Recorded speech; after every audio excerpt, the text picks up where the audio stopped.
नमस्कार, आदाब, सत श्री अकाल मेरे दोस्तों। आ गया आपका होस्ट और दोस्त प्रतीक सिंह लेकर के प्रमुख तथ्यों के साथ आपका संविधान का अगला क्लास। संविधान तो पॉलिटी वीडियो क्लास में आपका स्वागत करता हूं। मैं शिक्षक भर्ती कला संकाय के लिए विशेषकर डिज़ाइन किया गया क्योंकि इसमें उनके प्रीवियस ईयर के आए हुए क्वेश्चंस जो बार बार पूछ रहे हैं और उन क्वेश्चंस के ऑप्शंस के आधार पर बनाए गए संभावित प्रश्न जो इस बार के एग्ज़ाम में आने के बहुत ही अधिकतम चांस है, या लगभग समझिए कि आप 100 में से 80% चांस यहीं से है कि 100 में 90-95% है, बोलिए 100 में 100% आप समझ सकते हैं। लगभग समझिए कि जिस प्रीवियस ईयर जो क्वेश्चंस आए थे आपके शिक्षक भर्ती कला संकाय के और आपके उसके अलावा व्यापम के और पीएससी के जो हमारे पूरे छत्तीसगढ़ में ट्रेंड चलते हैं संविधान के इन क्वेश्चंस के, उन क्वेश्चन को तो ले लिया गया है। अर्थात आप यहाँ पे क्लास के साथ साथ उससे क्वेश्चंस भी प्रैक्टिस करते चलते हैं। आप देखें उसी आधार पर डिज़ाइन किया गया है क्लास को। मगर उसकी एक विशेषता और है कि जब आप क्वेश्चन जो प्रीवियस ईयर के देखें उसके आधार पे संभावित या एक्सपेक्टेड क्वेश्चन भी बनाए गए हैं जो अब आने के चांसेस हैं आपके। तो प्रीवियस ईयर क्वेश्चन भी डायरेक्ट आ जाता है और उसके आधार पे बने हुए संभावित प्रश्न भी आते हैं जो उसके 4 ऑप्शन होते हैं, उन्हीं से बनता है और क्वेश्चन। तो इसलिए दोस्तों इस क्लास को आप महत्व समझिए। इस क्लास से ही आगे आने वाले समय में आपको क्वेश्चन देखने मिलेगा, मतलब मिलेगा। तो दमाइए आते हैं हम आज के वीडियो नंबर 9 में। सर हम लोगों ने भाग 1 पढ़ लिया था बहुत ही अच्छे तरीके से। भाग 2 हम पढ़ चुके हैं संविधान के। संविधान में टोटल 22 भाग होते हैं, जिसमें हमने भाग 1 संघ राज्य और उसका क्षेत्र, ये क्षेत्र है, ये मेरा हाथ। और सर इसके जो लोग यहाँ रहते हैं वो यहाँ के नागरिक हुए, तो भाग 2 हो गया नागरिकता, ये हम पढ़ लिए थे। फिर बोले ये जो क्षेत्र है ये अपने नागरिकों को कुछ अधिकार तो देगा ना। यस सर, तो जो कुछ अधिकार देगा वही है दोस्तों भाग 3 मौलिक अधिकार, जो मूल रूप से देश के किसी भी देश के नागरिक को प्राप्त होते हैं। तो इसलिए भाग 3 है हमारे क्षेत्र, वो संघ राज्य क्षेत्र भाग 1 के। भाग 2 यहाँ के जो नागरिक हैं उनको, भाग 3 मिलने वाला मौलिक अधिकार। तो भाई मौलिक अधिकार भाग 3 मौलिक अधिकार, फंडामेंटल राइट्स। तो आज की क्लास में आपका स्वागत करते हैं। आइए, आपको पता है मैं ये चार्ट टेबल हर दिन लगवाता हूँ क्योंकि आपको मैं हर दिन इसमें एक भाग याद करवाता हूँ। तो आइए पहले इसी चार्ट से शुरुआत करते हैं। सर टोटल संविधान में हमारे 22 भाग हैं।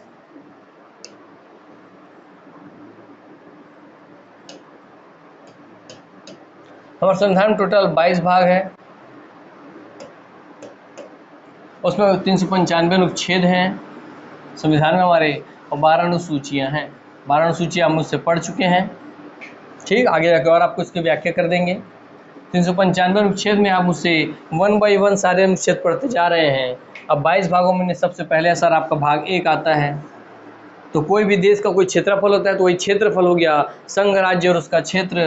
तो संघ और उसके क्षेत्र भाग 1 में आ जाएगा। सर क्योंकि किसी भी क्षेत्र को आप पूर्व पश्चिम उत्तर दक्षिण 4 दिशाओं में दर्शाते हैं, इसलिए इसमें अनुच्छेद आता है 1 से लेकर 4 तक। याद हो गया ना? यस। बोलो ना, इतने बार आप क्लास में बार बार पढ़ेंगे कि आपको सब याद हो जाएगा। सर भाग 2, सर जो भी क्षेत्र है उस क्षेत्र पर कोई लोग इंसान तो निवास करेंगे ना, कोई नागरिक वहाँ के होंगे। यस सर, तो उस क्षेत्र पर रहने वाले लोगों को वहाँ का नागरिक कहा जाता है, इसलिए भाग 2 हो गया क्षेत्र पर रहने वाले वहाँ के नागरिक, तो नागरिकता। और सर इसमें 4 खत्म हो गया तो 4 का 5 आता है, तो 5 से चालू होकर के 5 दूनी 10, 5 का 2 गुना प्लस 1 एक्स्ट्रा, अनुच्छेद 5 से 11 नागरिकता आता है।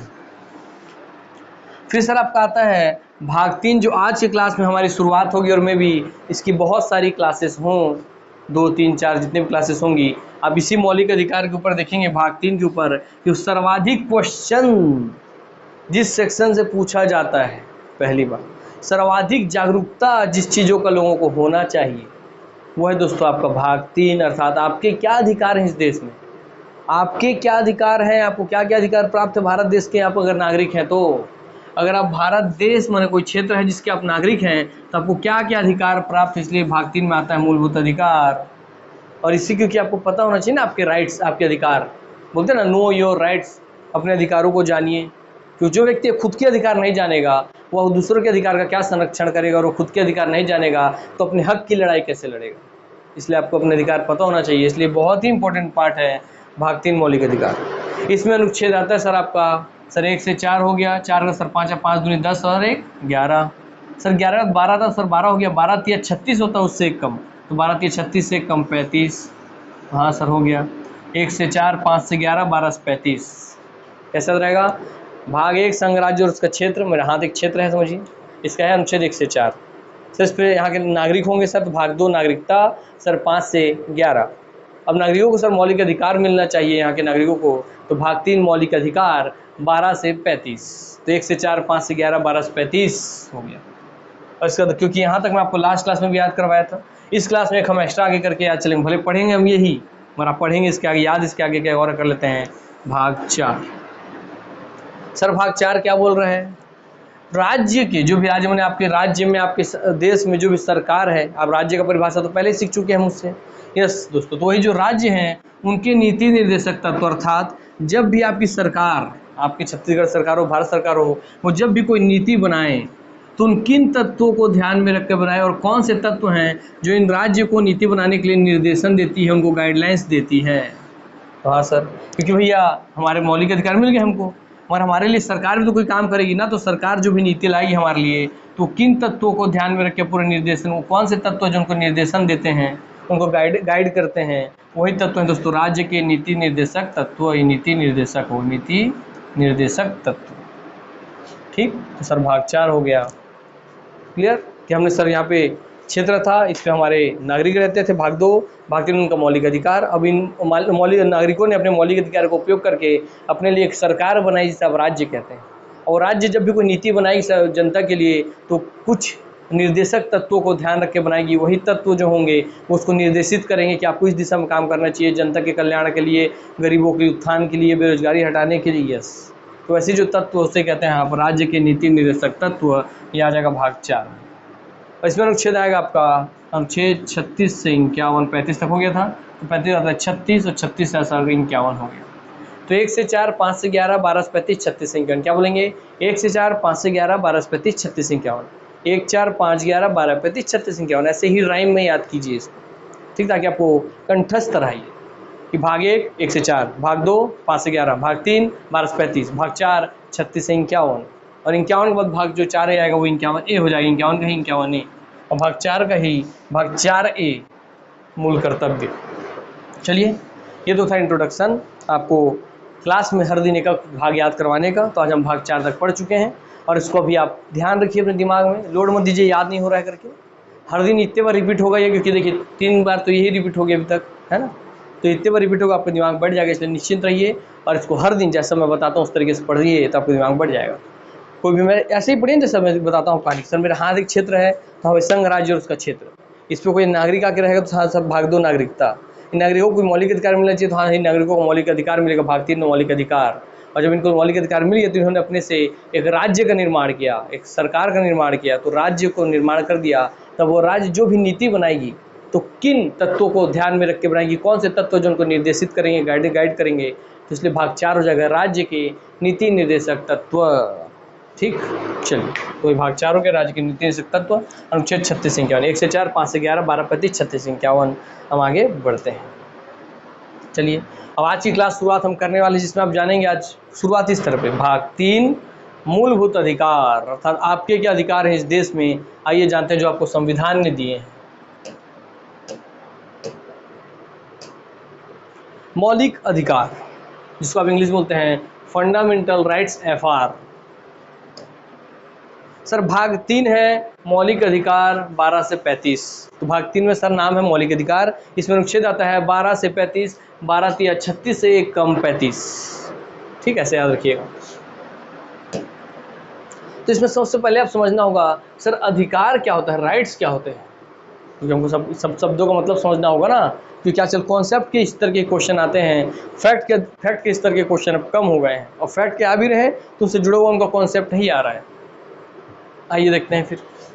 सर अधिकार राइट्स मानव जीवन की वे परिस्थितियां जिसके अभाव में सामान्यतः व्यक्ति अपने व्यक्तित्व का सर्वोत्तम विकास नहीं कर सकता है। अर्थात अधिकार या राइट्स क्या है, अधिकार या राइट्स वे परिस्थितियां हैं जिसके अभाव में या जिसके बिना, अर्थात अब अधिकारों के बिना, अधिकारों के अभाव में, सामान्यतः नॉर्मली कोई भी व्यक्ति अपने अधिकारों के बिना अपने व्यक्तित्व का सर्वोत्तम विकास नहीं कर सकता है। तो लाइन तो आपको पता चली सर अधिकार क्या है, अर्थात ये अधिकार वह परिस्थिति है जिसके अभाव में या जिसके बिना मैं अपना सर्वोत्तम विकास नहीं कर सकता। मगर इसका हम भाव समझने की कोशिश करते हैं। सर कैसे बिना अधिकार के, बिना मौलिक अधिकार के मैं अपना सर्वोत्तम विकास नहीं कर सकता? तो आइए मैं आपको समझाता हूँ। एक है हमारा बंटू, बंटू बड़ा खुश था, ठीक, और एक है चिंटू। तो ये हो गया आपका भैया बंटू, तो ये हो गया भैया आपका चिंटू।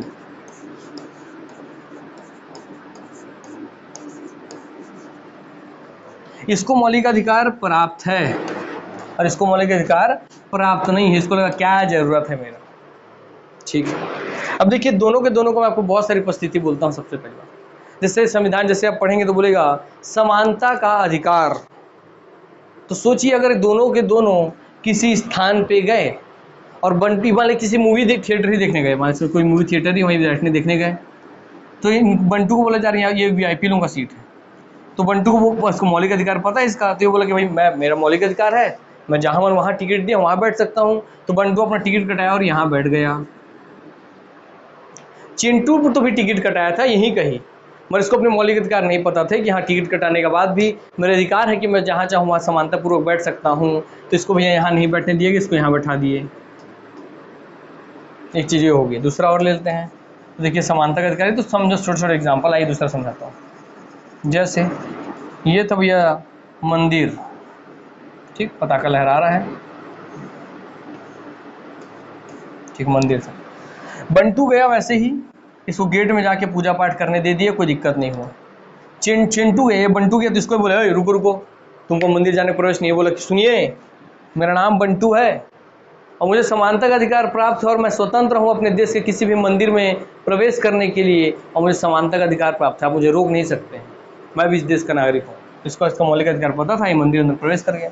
वैसे चिंटू गया, इसको बोले रुको रुको रुको, तुम नहीं जा सकते। सोचिए भी किसी छोटी जाति जिसको लोग अपने मुंह शब्दों से ऐसा उपयोग करते हैं, मगर होता नहीं है ऐसा कुछ भी, और किसी छोटी जाति से था मरिए अपने मौलिक अधिकार पता था इसलिए अंदर प्रवेश कर गया। ये भी छोटी जाति से है, ये भी गया मगर इसको रोक दिए। इसको चिंटू को बोले तुम छोटी जाति के हो, तुमको मंदिर में नहीं घुसने दिया जाएगा, चलो भागो। तो इसको इसका मौलिक अधिकार पता नहीं था, इसको वापस से पकड़ के वापस भगा दिए, क्योंकि इसका समानता का अधिकार नहीं पता था, ठीक। दूसरा, ये जा करके सोचा चिंटू कि भैया मैं कहीं जा करके बोलूँ लोगों को, तो ये जाके चौक पे खड़े होकर बोलना चालू किया। तो वहाँ पे आकर के इसको पुलिस वाला भगा दिया, चलो भागो यहाँ से, क्या हल्ला कर रहे हो, तुमको मंदिर नहीं घुसने दिया गया, चलो भागो भागो। और वही बंटू जाके बोला कि मैं मंदिर जा रहा था तो मुझे रोका गया जातिगत आधार पे, तो पुलिस इसको रोकने आई, क्या हल्ला कर, चलो भागो। ये बोला मेरे को मेरा मौलिक अधिकार पता है कि मुझे बोलने की स्वतंत्रता है और मैं कोई गलत या अपशब्द बात नहीं कर रहा हूँ। जो सत्य है कि मुझे मंदिर में रोका गया था अंदर जाने से, मैं उस बात को उजागर कर रहा हूँ, तो मेरा बोलने का भी अधिकार है। अर्थात इसको इसका अधिकार पता था कि खुल के अपनी बात बोल भी पा रहा है, किसी मंच पे ये बोल भी नहीं पाया। तब समझ पाए कि नहीं कि किसी भी मानव जीवन का सर्वोत्तम विकास अगर आपको करना है दोस्तों, आपके पास आपका मौलिक अधिकार का नॉलेज होना चाहिए, ज्ञान होना चाहिए। और अब आपके हाथ में, आप डिसाइड कीजिए कि आपको बंटू बनना है कि चिंटू बनना है। इनमें से चिंटू तो बहुत सारे लोग हैं जो शासन, प्रशासन, पुलिस व्यवस्था, वकालत, कोर्ट कचहरी हर चीज़ से डरते हैं, क्योंकि उनके अधिकार राइट्स नहीं पता है। और इसी में जो बंटू है दोस्तों, ये बंटू सिर्फ बंटू नहीं, यही बंटू आपके माननीय श्री भीमराव अम्बेडकर साहब जी, जिनको उनके मौलिक अधिकार पता थे, जिन्होंने अपने हक से, अपने दम पे अपने मौलिक अधिकार को लिया इस जहान में, और इतने बड़े पद पर आसन्न हुए जिसकी आप कल्पना कर नहीं सकते, क्योंकि आप सिर्फ सुनते हैं उनके बारे में, है ना। तो संविधान के जनक बने। इसलिए आप देख लीजिए कि आपको चिंटू बनना है कि आपको बंटू बनना है, इस देश में क्या बनना है, और जो भी बनना है तभी आपका सर्वोत्तम विकास पॉसिबल है। और आपको समझ में आ गया होगा। आइए आगे बढ़ते हैं। अब सर अधिकार हमने समझ लिया। अब दोस्तों दूसरा बात आता है कि अधिकार क्या लग गया, मानव। तो मानव अधिकार क्या है भैया? अब मानव का अधिकार क्या है? ये मौलिक अधिकार, ये है मानव अधिकार, ये आपका सर फंडामेंटल राइट्स, ये सर ह्यूमन राइट्स। आइए समझते हैं।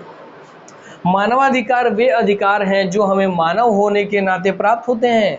अर्थात अगर हम जानवर नहीं, इंसान, मानव पैदा हुए इस धरती पे, तो मानव पैदा होने के नाते ही आपको जो अधिकार प्राप्त हैं दोस्तों, वही है आपके मानवाधिकार। तो मानव होने के नाते प्राप्त होते हैं। जैसे मानवाधिकार एक व्यापक अवधारणा है जो राष्ट्र की सीमा से परे है। और मानव अवधारणा एक व्यापक अवधारणा है जो किसी राष्ट्र की सीमाओं में नहीं बांध सकते आप, है ना। जो राष्ट्र की सीमा से परे है, भले ही हमारे नागरिक अधिकार क्योंकि हम नागरिक है, नागरिक तो आप किसी देश के हो सकते हैं, मानव तो आप पूरे धरती के हैं ना, पूरे पृथ्वी के, आप पूरी धरती के मानव है, इसलिए मानवाधिकार तो किसी देश की सीमा में नहीं बन सकता। मगर नागरिक तो आप किसी देश के ही होंगे, इसलिए नागरिक अधिकार सीमित होते हैं। तो नागरिक अधिकार समाप्त हो जाएं लेकिन मानवाधिकार बने रहते हैं, अर्थात आपके मानवाधिकार कभी समाप्त नहीं होते, भले ही आपकी क्या हो जाए, नागरिक अधिकार समाप्त हो जाए। जैसे अगर आप बोले कि मेरे को अपने यहाँ के प्रधानमंत्री को गाली गलौज करने का अधिकार है, और यहाँ से करते हैं भद्र लोग बुद्धि से पैदल, जबकि वो भी संविधान में बैंड है, मगर वही चीज़ आप जाके बोलें कि मेरे को मेरे नागरिक अधिकार प्राप्त है, मैं कुछ भी बोल सकता हूँ। आप चले गए चाइना, वहाँ तक शी जिनपिंग के बारे में बोलने लग गए, आपको उठाया गोली मरवा दिया, क्यों? क्योंकि वहाँ वो चीज़ अलाव ही नहीं है। तो दोस्तों वहाँ आपके नागरिक अधिकार नहीं चलेंगे, क्योंकि आप भारत के नागरिक हैं, चाइना के नहीं। इसलिए नागरिक अधिकार की सीमाएँ हैं। नागरिक अधिकार छोटे रूप में होता है, जबकि मानव अधिकार, आप इस पूरी धरती पे मानव के रूप में पैदा हुए हैं, तो पूरी धरती पे आपका मानव अधिकार कोई आपसे नहीं छीन सकता। ठीक है, आइए जैसे दुनिया के किसी भी, बताइए कहीं भी किसी भी दुनिया किसी भी जेल में जो इंसान रह रहे हैं वो मानव है ना, वो मानव है। किसी दूसरे देश के भी लोग आकर के कैदी बने हुए, यस, इसलिए उनको मानव अधिकार के तहत ही 2 वक्त का खाना दिया जाता है कि नहीं, यस, अर्थात रोटी। उनको रहने के लिए जेल वाला रूम दिया जाता है कि नहीं, यस, अर्थात रोटी के बाद आप कहोगे भैया तन पे उनके पहले कपड़ा देते हैं, नहीं देते हैं सर कपड़ा, और छत पे उनके सर के ऊपर छत देते हैं नहीं, अर्थात मकान। इसलिए उनको रोटी, कपड़ा, मकान, जो 3 भूत मूल रूप से मानव अधिकार हों, उनको उपलब्ध कराए जाते हैं कि नहीं, भले वो कितना भी घटिया काम किए रहे, कितना भी हीनियस क्राइम किए रहे, फिर भी उनको मानव अधिकार प्राप्त होते हैं कि भाई उनको खाना मिले, भाई उनको पहनने के लिए कपड़ा मिले, उनको रहने के लिए कैबिन या रूम या जेल मिले। हाँ, तो रोटी, कपड़ा और मकान मिलते ही हैं। ठीक है, यस, जबकि उसके वहाँ नागरिक अधिकार नहीं होते हैं, वहाँ उसके मानव अधिकार होते हैं। तो आप समझ गए होंगे कि नागरिक अधिकार एक छोटा रूप है दोस्तों, जबकि मानव अधिकार बहुत व्यापक रूप पे फैला हुआ है। नागरिक अधिकार आपके समाप्त हो सकते हैं, आप जैसे भारत के देश से दूसरे देश में गए तो वहाँ पे आपके भारत की नागरिकता वाले अधिकार नहीं चलेंगे, है ना, मगर मानव अधिकार चलेंगे। तो मानव अधिकार के संदर्भ में यूएनओ ने, यूनाइटेड नेशन ऑर्गेनाइजेशन, संयुक्त राष्ट्र संघ ने कहा है, क्या कहा है मानव अधिकार के बारे में, कि मानव अधिकार एक व्यापक अवधारणा है, वो पहले ही बोलते हैं व्यापक अवधारणा है, जिसे हम सीमाओं में बांधकर परिभाषित नहीं कर सकते। जैसे जैसे हम संकीर्ण मानसिकता से बाहर निकलते हैं, वैसे वैसे मानवाधिकार को हम निम्न 3 चरणों में विभाजित करते हैं। कहने का मतलब ये हो रहा है, जैसे जैसे हम छोटी छोटी मानसिकताओं को त्यागते जाते हैं, हम मानवाधिकार के 3 चरणों में विभाजित कर सकते हैं कि कोई मानवाधिकार 3 चरणों में होता है। वो कौन से 3 चरण हैं? प्रथम चरण है मेरे दोस्त, नागरिक व राजनीतिक अधिकारों की मांग। ठीक है, देखिए मानवाधिकार के अंदर आपका आ गया नागरिक अधिकार या राजनीतिक अधिकार, तो मानवाधिकार के अंदर आ गया है नागरिक अधिकार ना, हो गया भैया। प्रथम चरण में क्या है कि आप किसी भी देश के नागरिक हैं और वहाँ पे आपको क्या क्या राजनीतिक अधिकार प्राप्त होने चाहिए, ये हो गया प्रथम चरण की मांग, जिसको बोलते हैं स्वतंत्रता अभिमुख, क्या आप भी स्वतंत्र है उस देश के नागरिक के रूप में और वहाँ के राजनीतिक अधिकारों के रूप में। दूसरा चरण, सामाजिक आर्थिक सांस्कृतिक अधिकारों की मांग, भैया पहले किसी देश के नागरिक बनेंगे और वहाँ पहले अपना राजनीतिक अधिकार जानेंगे, उसका तो फिर आप अपना उस समाज में अपना अधिकार मांगेंगे कि मेरे समाज में मेरे अधिकार हैं, मेरे आर्थिक रूप से मेरे अधिकार है कि मुझे समान काम के लिए समान वेतन दीजिए। वो व्यक्ति भी उतना ही काम करता है, मैं भी उतना ही काम करता हूँ, उससे ज़्यादा पेमेंट मुझे कम क्यों? तो आपका आर्थिक अधिकार आ गया। सामाजिक अधिकार क्या कि समाज में उसको मंदिर घुसने दिया जा रहा है, मुझे क्यों नहीं दिया जा रहा है, सामाजिक अधिकार हो गया। और लास्ट में सांस्कृतिक अधिकार कि आप जिस भी संस्कृति से हैं वो अपनी संस्कृतियों का मानना, उनमें विश्वास रखना, उनकी परंपराओं को बनाए रखने का आपका अधिकार। हाँ, तो होगी भैया आपका दूसरा अधिकार, दूसरा चरण, क्योंकि सुरक्षा अभिमुख होता है, अर्थात यहाँ व्यक्ति अपना स्वतंत्रता चाहता है ना, यहाँ क्या चाहता है, आदमी चाहता है सुरक्षा, कि मेरे सामाजिक आर्थिक और सांस्कृतिक अधिकार सुरक्षित रहें, मुझे समाज में मंदिर घुसने का जो मंदिर प्रवेश करने का जो अधिकार मिला है वो सुरक्षित रहे, वो मुझसे कोई छीन ना लाए, समान काम के लिए समान वेतन जो मिल रहा है वो सुरक्षित रहना चाहिए, काम उसे कोई छीन न ले। आता है दोस्तों तीसरा चरण, पर्यावरण तथा विकास, अर्थात पर्यावरण अभिमुख। सर हम तो इंसान है, पर्यावरण से हमको क्या करना? अरे भैया आप इंसान है और मैंने क्या बोला कि आप मानव होने के नाते इस पूरे पृथ्वी के महत्वपूर्ण अंग हैं, तो इस पृथ्वी में और क्या है आपके साथ साथ, जैसे आपको मानव होने के नाते दोस्तों मानवाधिकार प्राप्त है, वैसे इस पृथ्वी में पर्यावरण है, इन्वायरमेंट है, तो उसका भी संरक्षण करना आपकी ही जिम्मेदारी है। फोकट सिर्फ खाने के लिए थोड़ी पैदा हुए हैं धरती पर, आपकी जिम्मेदारी भी है कि जो पर्यावरण है, इन्वायरमेंट है, उसका ख्याल भी आप ही रखिए। इसलिए तीसरा अधिकार है पर्यावरण तथा विकास की अवधारणा, अर्थात आप पर्यावरण का संरक्षण कीजिए और खुद को और इस देश को, चाहे उस दुनिया, इस पृथ्वी को विकास की ओर ले जाइए। ठीक, तो भाई मानव अधिकार 3 चरणों में बढ़ता है। प्रथम चरण, द्वितीय चरण, तृतीय चरण। प्रथम चरण में आता है नागरिक और राजनीतिक अधिकार, जो कि स्वतंत्रता चाहता है। कोई भी नागरिक क्या चाहता है कि मैं स्वतंत्र रहो अपने पूरे राष्ट्र में घूमने के लिए, बोलने के लिए। हाँ सर, राजनीतिक अधिकार वही है कि आप बोले, आप पार्टी बनाएं, आप चुनाव लड़ें, निर्वाचन करें। यस, तो हाँ सर, वो भी आप स्वतंत्र रहे ना लड़ने के लिए। यस, तो यहाँ स्वतंत्रता अभिमुख होता है, अर्थात स्वतंत्रता चाहे इसमें। जबकि उसके बाद सब द्वितीय चरण आता है सामाजिक, आर्थिक और राजनीतिक। समाज में आपको कोई बहिष्कार ना करे, समाज में आपके साथ कोई भेदभाव ना करे, समाज में आपको कोई शोषण ना करे। इसलिए सबसे पहला, दूसरे नंबर में सबसे पहला अधिकार आता है सामाजिक। ठीक, उसमें आप क्या चाहते हैं कि मेरे सामाजिक अधिकार जो है वो सुरक्षित रहे, इसलिए सुरक्षा अभिमुख है। दूसरा सामाजिक बात, सर आप कहीं काम करेंगे समाज में जीने खाने के लिए, जब आप काम कर रहे हैं तो एक ही ऑफिस में आपके ही बराबर काम वाले को ज़्यादा पेमेंट और आपको कम दिया जा रहा है, अर्थात समान काम के लिए समान वेतन मिलना चाहिए। तो वो अंतर नहीं होना चाहिए। आपका आर्थिक अधिकार है कि अगर आप समान काम कर रहे हैं तो आपको समान वेतन मिलना चाहिए, ये हो गया आर्थिक अधिकार। और उसके बाद जब सामाजिक हो गया, आर्थिक हो गया, तब आया सांस्कृतिक अधिकार कि आपको अपने सांस्कृतिक अधिकारों को मानने, उनमें विश्वास करने, उनका प्रोपगेशन के लिए आप सुरक्षित हैं, आप संरक्षित हैं, उनको मानने के लिए आप रह सकते हैं, आगे बढ़ सकते हैं। तो ये भी इसमें सुरक्षा चाहता है, इसलिए सब हो गई सुरक्षा प्रमुख।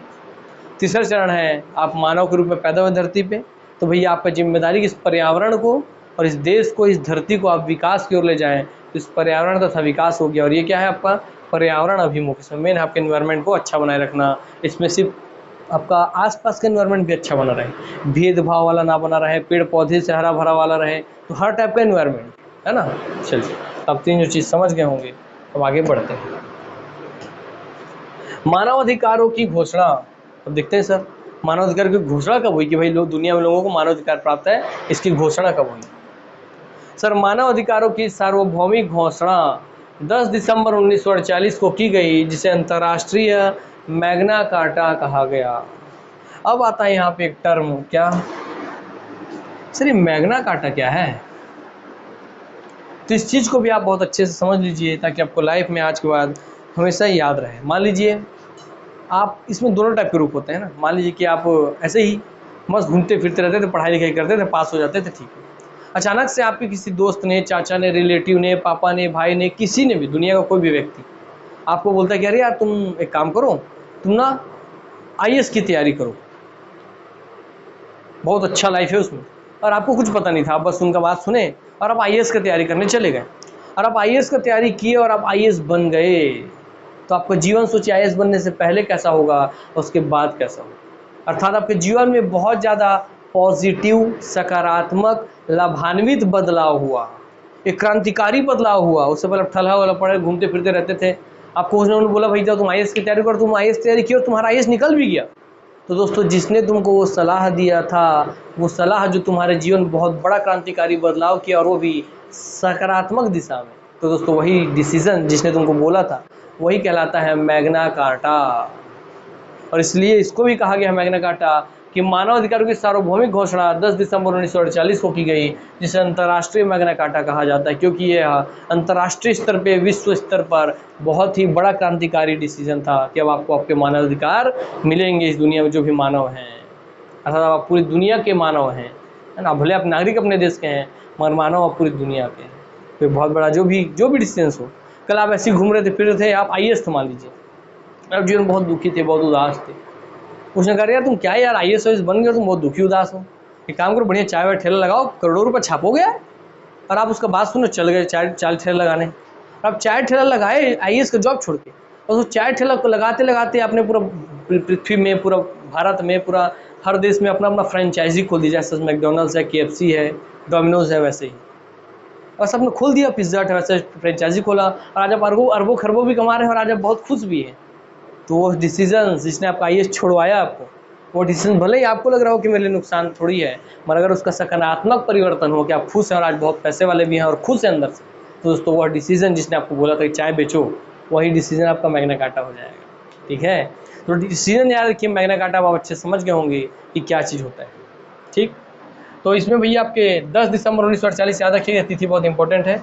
मानव अधिकारों की सार्वभौमिक घोषणा कब हुई, तो 10 दिसंबर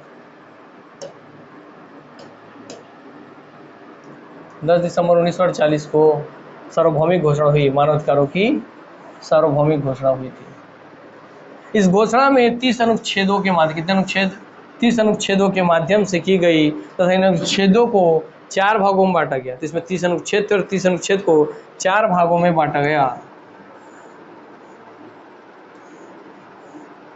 तो ये देखते हैं वो 4 भाग कौन से। भाग 1 है आर्टिकल 1 व 2।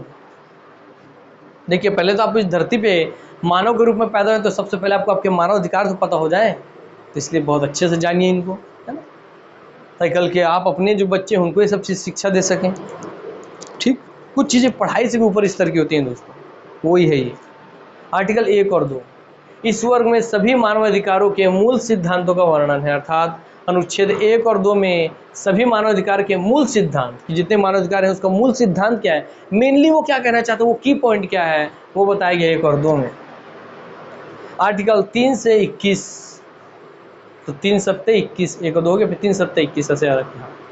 तो इसमें आता है नागरिक व राजनीतिक अधिकार। तो आपके भैया जब आप मानव अधिकार प्राप्त हो गए, फिर आप हर मानव किसी न किसी देश का नागरिक है तो उसको कुछ नागरिक अधिकार होंगे और वहाँ उसको कुछ राजनीतिक अधिकार प्राप्त होंगे कि वहाँ वो भी निर्वाचन कर सकता है, वो भी वहाँ वोट दे सकता है, मतदान कर सकता है।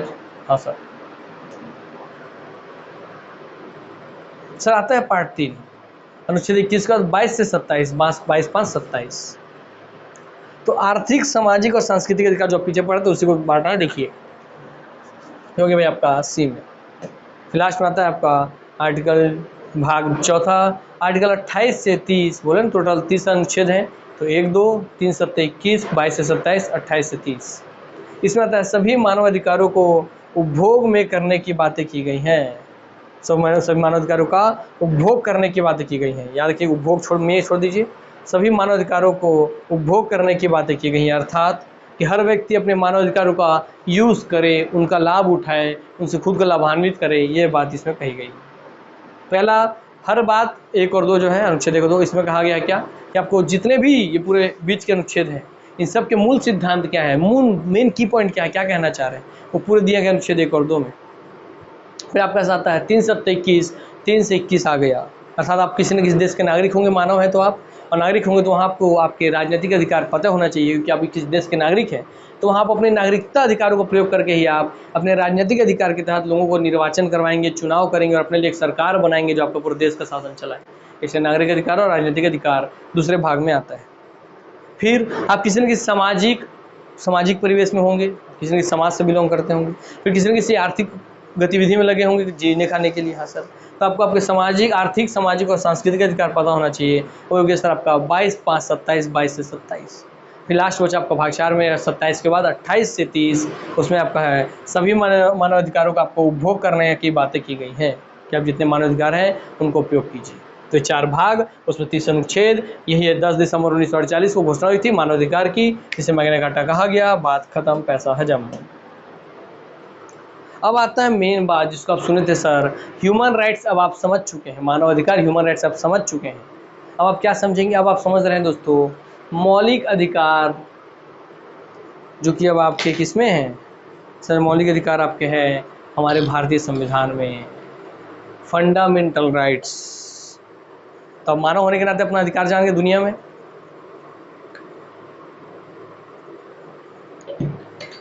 अब कुछ मौलिक अधिकार जान लीजिए, ठीक, जो आपके सर्वोत्तम विकास के लिए जरूरी है, फंडामेंटल राइट्स। तो ये मौलिक अधिकार फंडामेंटल राइट्स आर्टिकल 12 से 35 जो आप भाग 3 में पूरा पढ़े थे, अर्थात भाग 3 संविधान के 22 भाग में से तीसरा भाग 3 मौलिक अधिकार फंडामेंटल राइट्स 12 से 35, वही दोस्तों है ये। मौलिक अधिकारों को संविधान में परिभाषित नहीं किया गया है। इनको सर्वप्रथम 1967 में गोलकनाथ मामले में सुप्रीम कोर्ट के द्वारा परिभाषित करने का प्रयास किया गया। अर्थात शुरुआत में मौलिक अधिकार परिभाषित नहीं थे। जब शुरुआत में 1950 में संविधान लागू हो गया, 1949 में बना था, 50 में लागू हो गया था। 26 नवंबर 1949 को बना और लागू हुआ 26 जनवरी 1950 को। तब फंडामेंटल राइट्स जो है मौलिक अधिकार हैं, इनको परिभाषित नहीं किया गया था क्या होते हैं। फिर आगे जा करके एक व्यक्ति ने केस कर दिया, भाई क्या होते हैं मौलिक अधिकार, बताओ हमको। ये बात चला गया आपके सुप्रीम कोर्ट, हाई कोर्ट में, सुप्रीम कोर्ट में।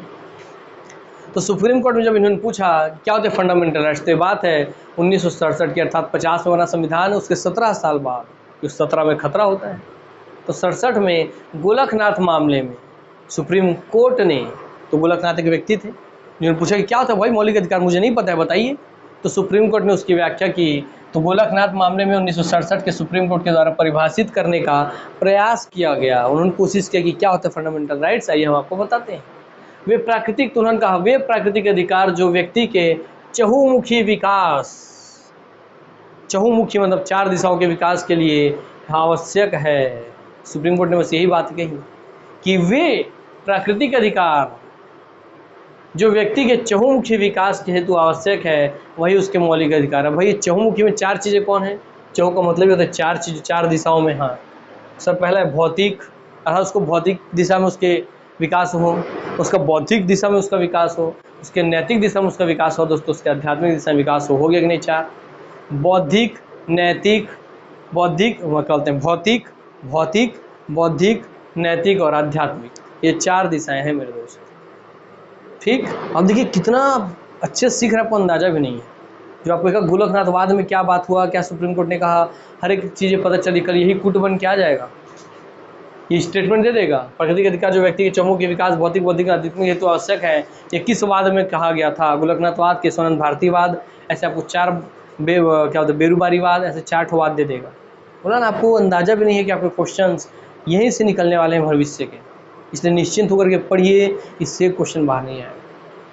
तो हाँ सर, भौतिक, बौद्धिक, नैतिक और आध्यात्मिक हेतु आवश्यक हैं। आइए इनको समझते हैं। सर भौतिक विकास, सर बौद्धिक मैंने आपको दिमागी क्षमता का विकास के लिए, नैतिक मैंने आपकी नैतिकता के विकास के लिए, और आपके आध्यात्मिक विकास के लिए जरूरी है, सबको हम वन समझेंगे।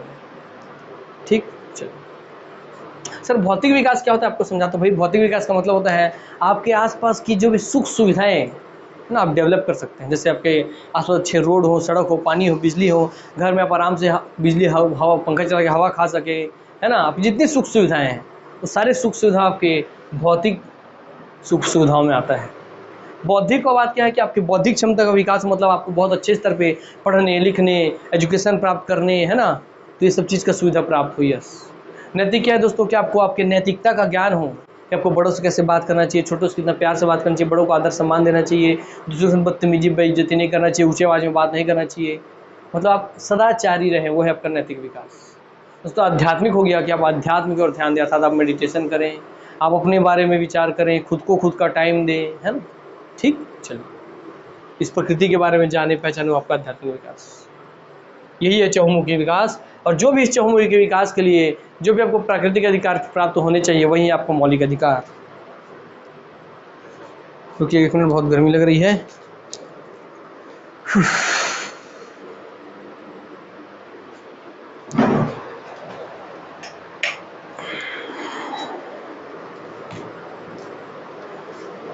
हो गया भाई।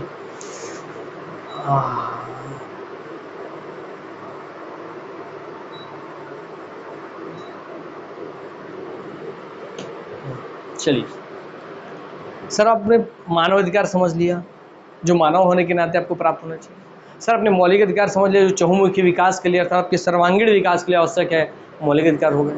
फिर आते हैं दोस्तों प्राकृतिक अधिकार पे, एसेट्स लिबर्टी लाइफ पे, ALL, एसेट्स लिबर्टी लाइफ। व्यक्ति के वे अधिकार जो उसे प्रकृति से मिलते हैं, राज्य की उत्पत्ति भी इन्हीं अधिकारों के रक्षा के लिए हुई है, कोई भी सरकार इन अधिकारों से वंचित नहीं कर सकती। अर्थात इस नेचर ने, इस प्रकृति ने आपको जो अधिकार दिए हैं वही दोस्तों आपके प्राकृतिक अधिकार हैं, और इससे कोई सरकार जो आप खुद अपने चुन के बनाए हैं वो भी आपको नहीं वंचित कर सकती। सर जैसे क्या, जैसे दोस्तों आपका समझिए, आप आगे तो और अच्छे से वाक्य समझेंगे, समझाने के लिए एग्जाम्पल ले रहा था कि आप समझ सके बस। जैसे कि आपको जिंदा रहने का अधिकार है, प्रकृति ने आपको इस धरती पे जन्म दिया है तो अर्थात आपको जिंदा रहने का अधिकार है। आपको कोई भी आकर के आपके यहाँ कोई सरकार आपको मार नहीं सकता ज़बरदस्ती कि चलो तुम मर जाओ आज, तो आपको प्रकृति ने दिया है कि आप इसी प्रकृति में जिंदा रहिए, इस प्रकृति की चीज़ों को उपभोग कीजिए मगर सीमित मात्रा। ठीक, तो प्रकृति ने दिए हैं, तो प्रकृति का अधिकार आप समझ गए कि आप अपने प्रकृति से जो भी चीज़ आपको प्राप्त हो रही हैं, जैसे आप प्रकृति में भैया खेती कर रहे हैं और प्रकृति से आप अनाज प्राप्त कर रहे हैं, उस अनाज से आप अपना ही पेट भर रहे हैं, उसको बेच के अपना पैसा कमा रहे हैं, उस पैसे से अपने बच्चों को पढ़ा भी रहे हैं, लिखा भी रहे हैं। तो उसमें प्रकृति ने आपको जो जो चीज़ें दी इस धरती पर जीने के लिए, वो सब आपकी आ गई क्या? प्राकृतिक अधिकार। और इन अधिकारों को आपसे आपकी सरकार भी नहीं छीन सकती। और उन्हीं चीज़ों की जो प्रकृति ने आपको अधिकार दिए हैं, राज्यों की उत्पत्ति भी इन्हीं अधिकारों की रक्षा के लिए ही हुई है। ठीक है, अर्थात जो सरकार आपके यहाँ बनी है वो भी आपके यहाँ इन्हीं चीज़ों की रक्षा के लिए तो बनी है, जो प्रकृति की रक्षा कर सके। जॉन लॉक के अनुसार संपत्ति, स्वतंत्रता व जीवन का अधिकार। ठीक है, ये आपका प्राकृतिक अधिकार में क्या क्या हो रहा है? ये आपका संपत्ति का अधिकार, स्वतंत्रता का अधिकार, जीवन का अधिकार। मैं बोला जीवन का अधिकार कि आपको जीवन दिया इस धरती पे तो आप जिंदा रहें, आप स्वतंत्र रूप से आप अपने जीवन का निर्वहन कर सके, आपको गुलाम बना कोई नहीं रखना चाहिए। ये सब आपके दोस्तों प्रकृति के अधिकार पे आते हैं, क्योंकि प्रकृति ने किसी को गुलाम बना के नहीं भेजा है ना, उसको स्वतंत्र रूप से भेज दिया है। ठीक, आपके संपत्ति का अधिकार कि आप खुद से अपनी मेहनत से कमा कर कोई संपत्ति बनाते हैं तो भी आपका अधिकार है। यस, पर बाद में चीज़ें हट जाएंगी संपत्ति वाला, इस पर बवाल होगा तो आगे आप देखेंगे। तो कानूनी अधिकार अब क्या होता है अब ये जान लीजिए। सर आपने मानव अधिकार समझा, आपने मौलिक अधिकार समझा, तो उसका जो आपके विकास के लिए आवश्यक है। मानव अधिकार जो मानव होने के नाते आपको प्राप्त होना चाहिए। मौलिक अधिकार जो आपके भैया मूल रूप से आपको प्राप्त होने चाहिए आपके सर्वांगीण विकास के लिए, जैसे आपका ये सब बौद्धिक, नैतिक, आध्यात्मिक वाला। फिर प्राकृतिक अधिकार जो प्रकृति ने आपको दिए हैं, लास्ट में आ गया कानूनी अधिकार, अर्थात आपने जो शासन बनाया वो आपके प्राकृतिक अधिकारों की रक्षा करने के लिए कुछ नियम कानून बनाएगा ना, कुछ कानून बनाएगा ताकि और कोई अगर आपका अधिकार तोड़ता है, छीनता है, नुकसान पहुंचाता है, आपके जान माल संपत्ति किसी को भी आपके जीवन को नुकसान पहुंचाता है, आपकी स्वतंत्रता को, आपकी संपत्ति को, तो उसको किसके तहत रोका जाए, तो इसीलिए कुछ कानून बनाए जाएंगे। वो कानूनी अधिकारी होंगे लीगल राइट्स। वे अधिकार जो राज्य विधानमंडल द्वारा दिए जाते हैं तथा इनका अस्तित्व भी राज्य की इच्छा पर निर्भर करता है, यही आपके होते हैं कानूनी अधिकार। और राज्य क्या है? क्योंकि ऐसा विभाग हो जिसपे नागरिक रहे, नागरिकों ने अपने लिए एक सरकार बनाई, जो सरकार संप्रभु है। तो आपने खुद जो सरकार बनाई है आप उसी के भरोसे तो है ना, वो हमारा रक्षा करे पुलिस प्रशासन के माध्यम से, वो हमारे लिए रोड बनाए, पानी बनाए, बिजली बनाए, चोरी चकारी, मेरे जान का सब चीज़ का रक्षा करे, सुरक्षा करे, मेरी संपत्ति का। यस, हाँ सर, कानून कुछ बने हुए होते हैं, यही दोस्तों को कानूनी अधिकार। तो आइए शिक्षक भर्ती वाले जैसे मेरे भाई बंधु देख रहे हैं कि हाँ सर इतना सब जब आप कॉन्सेप्चुअल पढ़ेंगे तो ये क्वेश्चन आपका बाहर नहीं आएगा, और आपके एग्जाम में देख रहे हैं आपकी इसी स्तर के क्वेश्चन आ रहे हैं, और सिर्फ आपके ही क्यों, मगर व्यापम पीएससी के जो भी एग्जाम आ रहे हैं वो संविधान का स्तर इसी स्तर का हो गया है। अब इसी स्तर के क्वेश्चन पूछे जाएंगे, इसलिए आप अपनी पुरानी कंफर्ट जोन वाले जंजीरों को तोड़िए और बाहर निकलिए उस गुलामी के जंजीरों से, और अपने दिमाग को और विकास कीजिए।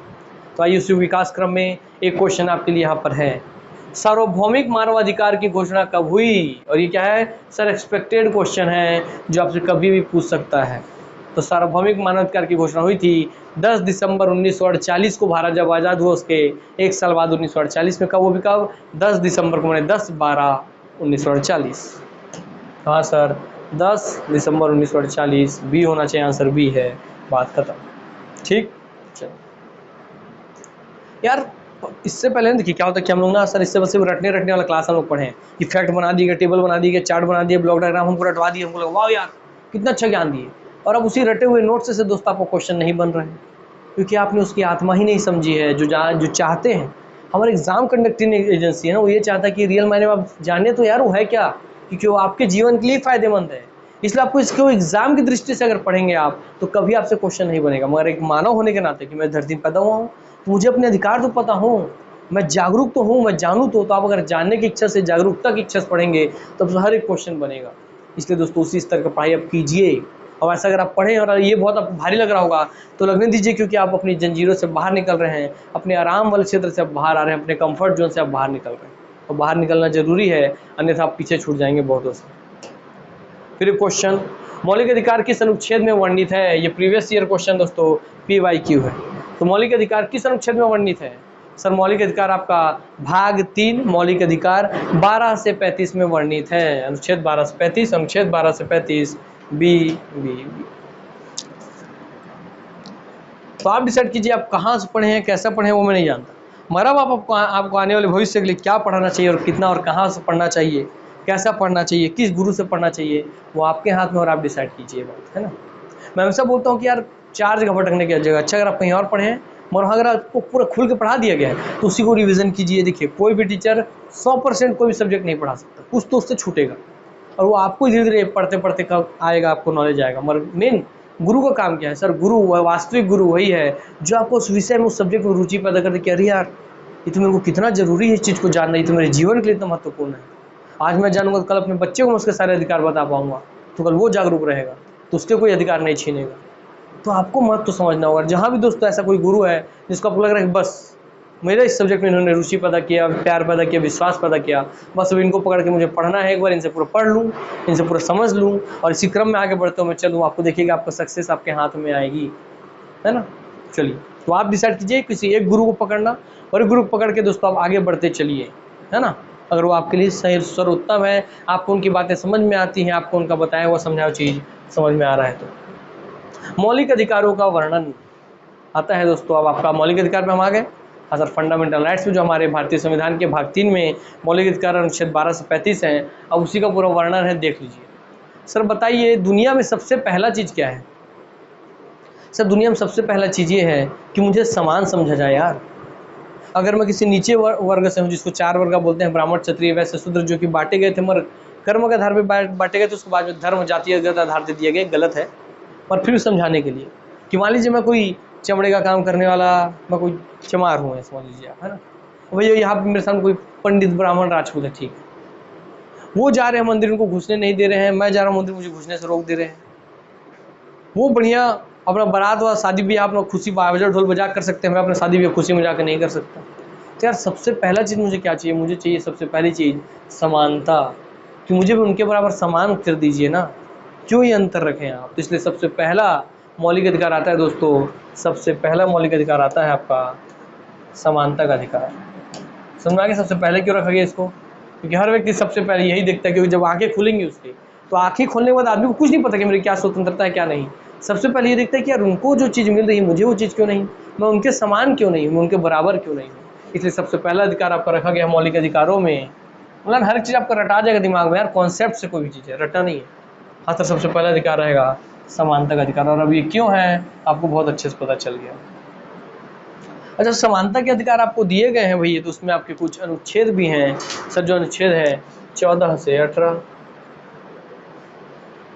तो सर मौलिक अधिकार कितने हैं? सर मौलिक अधिकार है 12 से 35। सर फिर ये 14 से 18 क्यों चालू है? क्योंकि दोस्तों इसमें जो 12 और 13 है वो आपको अलग से पढ़ना समझना होगा, है ना। क्योंकि आपको मौलिक अधिकार देता कौन है, उनका संरक्षण कौन करता है, उसमें दिक्कत हो कौन समझा लेगा, ये 12-13 में व्याख्या किया गया, समझ लीजिए। मगर आपके जो अधिकार, आपको जो अधिकार मिल रहे हैं वो अधिकार दोस्तों आपके अनुच्छेद 12-13 के बाद से 14 से चालू होकर के जाएंगे पूरे, है ना। इसीलिए आप देख रहे हैं 14 से 18, ठीक, याद रखना है। ये पूछता है समानता के अधिकार में कौन कहाँ से कहाँ तक अनुच्छेद आता है, तो बोलेंगे समानता के अधिकार में 14 से 18 तक का अनुच्छेद आता है, ठीक। चलिए सर, जब आप समान हो गए, उसमें बोले भाई इनको था, चलिए सरकार ने नियम बनाया कि कोई भेदभाव नहीं करेगा, आप यहाँ पे थे, अब दोनों को समान कर दिया गया। और जब आप समान हो गए, अब आपको लगा हाँ यार अब मुझे मंदिर प्रवेश करने दिया जा रहा है, अब मैं भी खुशी से अपना शादी ब्याह मना सकता हूँ, कोई आपका नीचे ऊंचे जात पात का भेदभाव नहीं रहेगा, मैं समान हो गया हूँ इस दुनिया में। अब आप समान हो गए तो आप खुशी खुशी गए कहाँ? आप बोलेंगे माइक में चिल्लाने, भैया आज हम भी अब खुशी मना सकते हैं, वैसे आपको रोक दिया, तुमको बोलने की स्वतंत्रता नहीं है।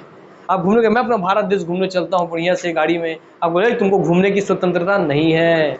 इसलिए समानता का अधिकार के बाद जो दूसरा अधिकार आपको प्राप्त होता है दोस्तों, वो होता है स्वतंत्रता का अधिकार। अर्थात आपको आपके देश में किन किन चीज़ों की स्वतंत्रता प्राप्त है, आप अपने देश में क्या क्या चीज़ स्वतंत्र रूप से कर सकते हैं, वो सारे अधिकार आ जाएंगे आपके आर्टिकल 1922 में। इसलिए अनुच्छेद 2 में रखा गया है स्वतंत्रता का अधिकार, क्योंकि 18 के बाद आता है 19, तो 19 से लेकर 22 तक है, ठीक।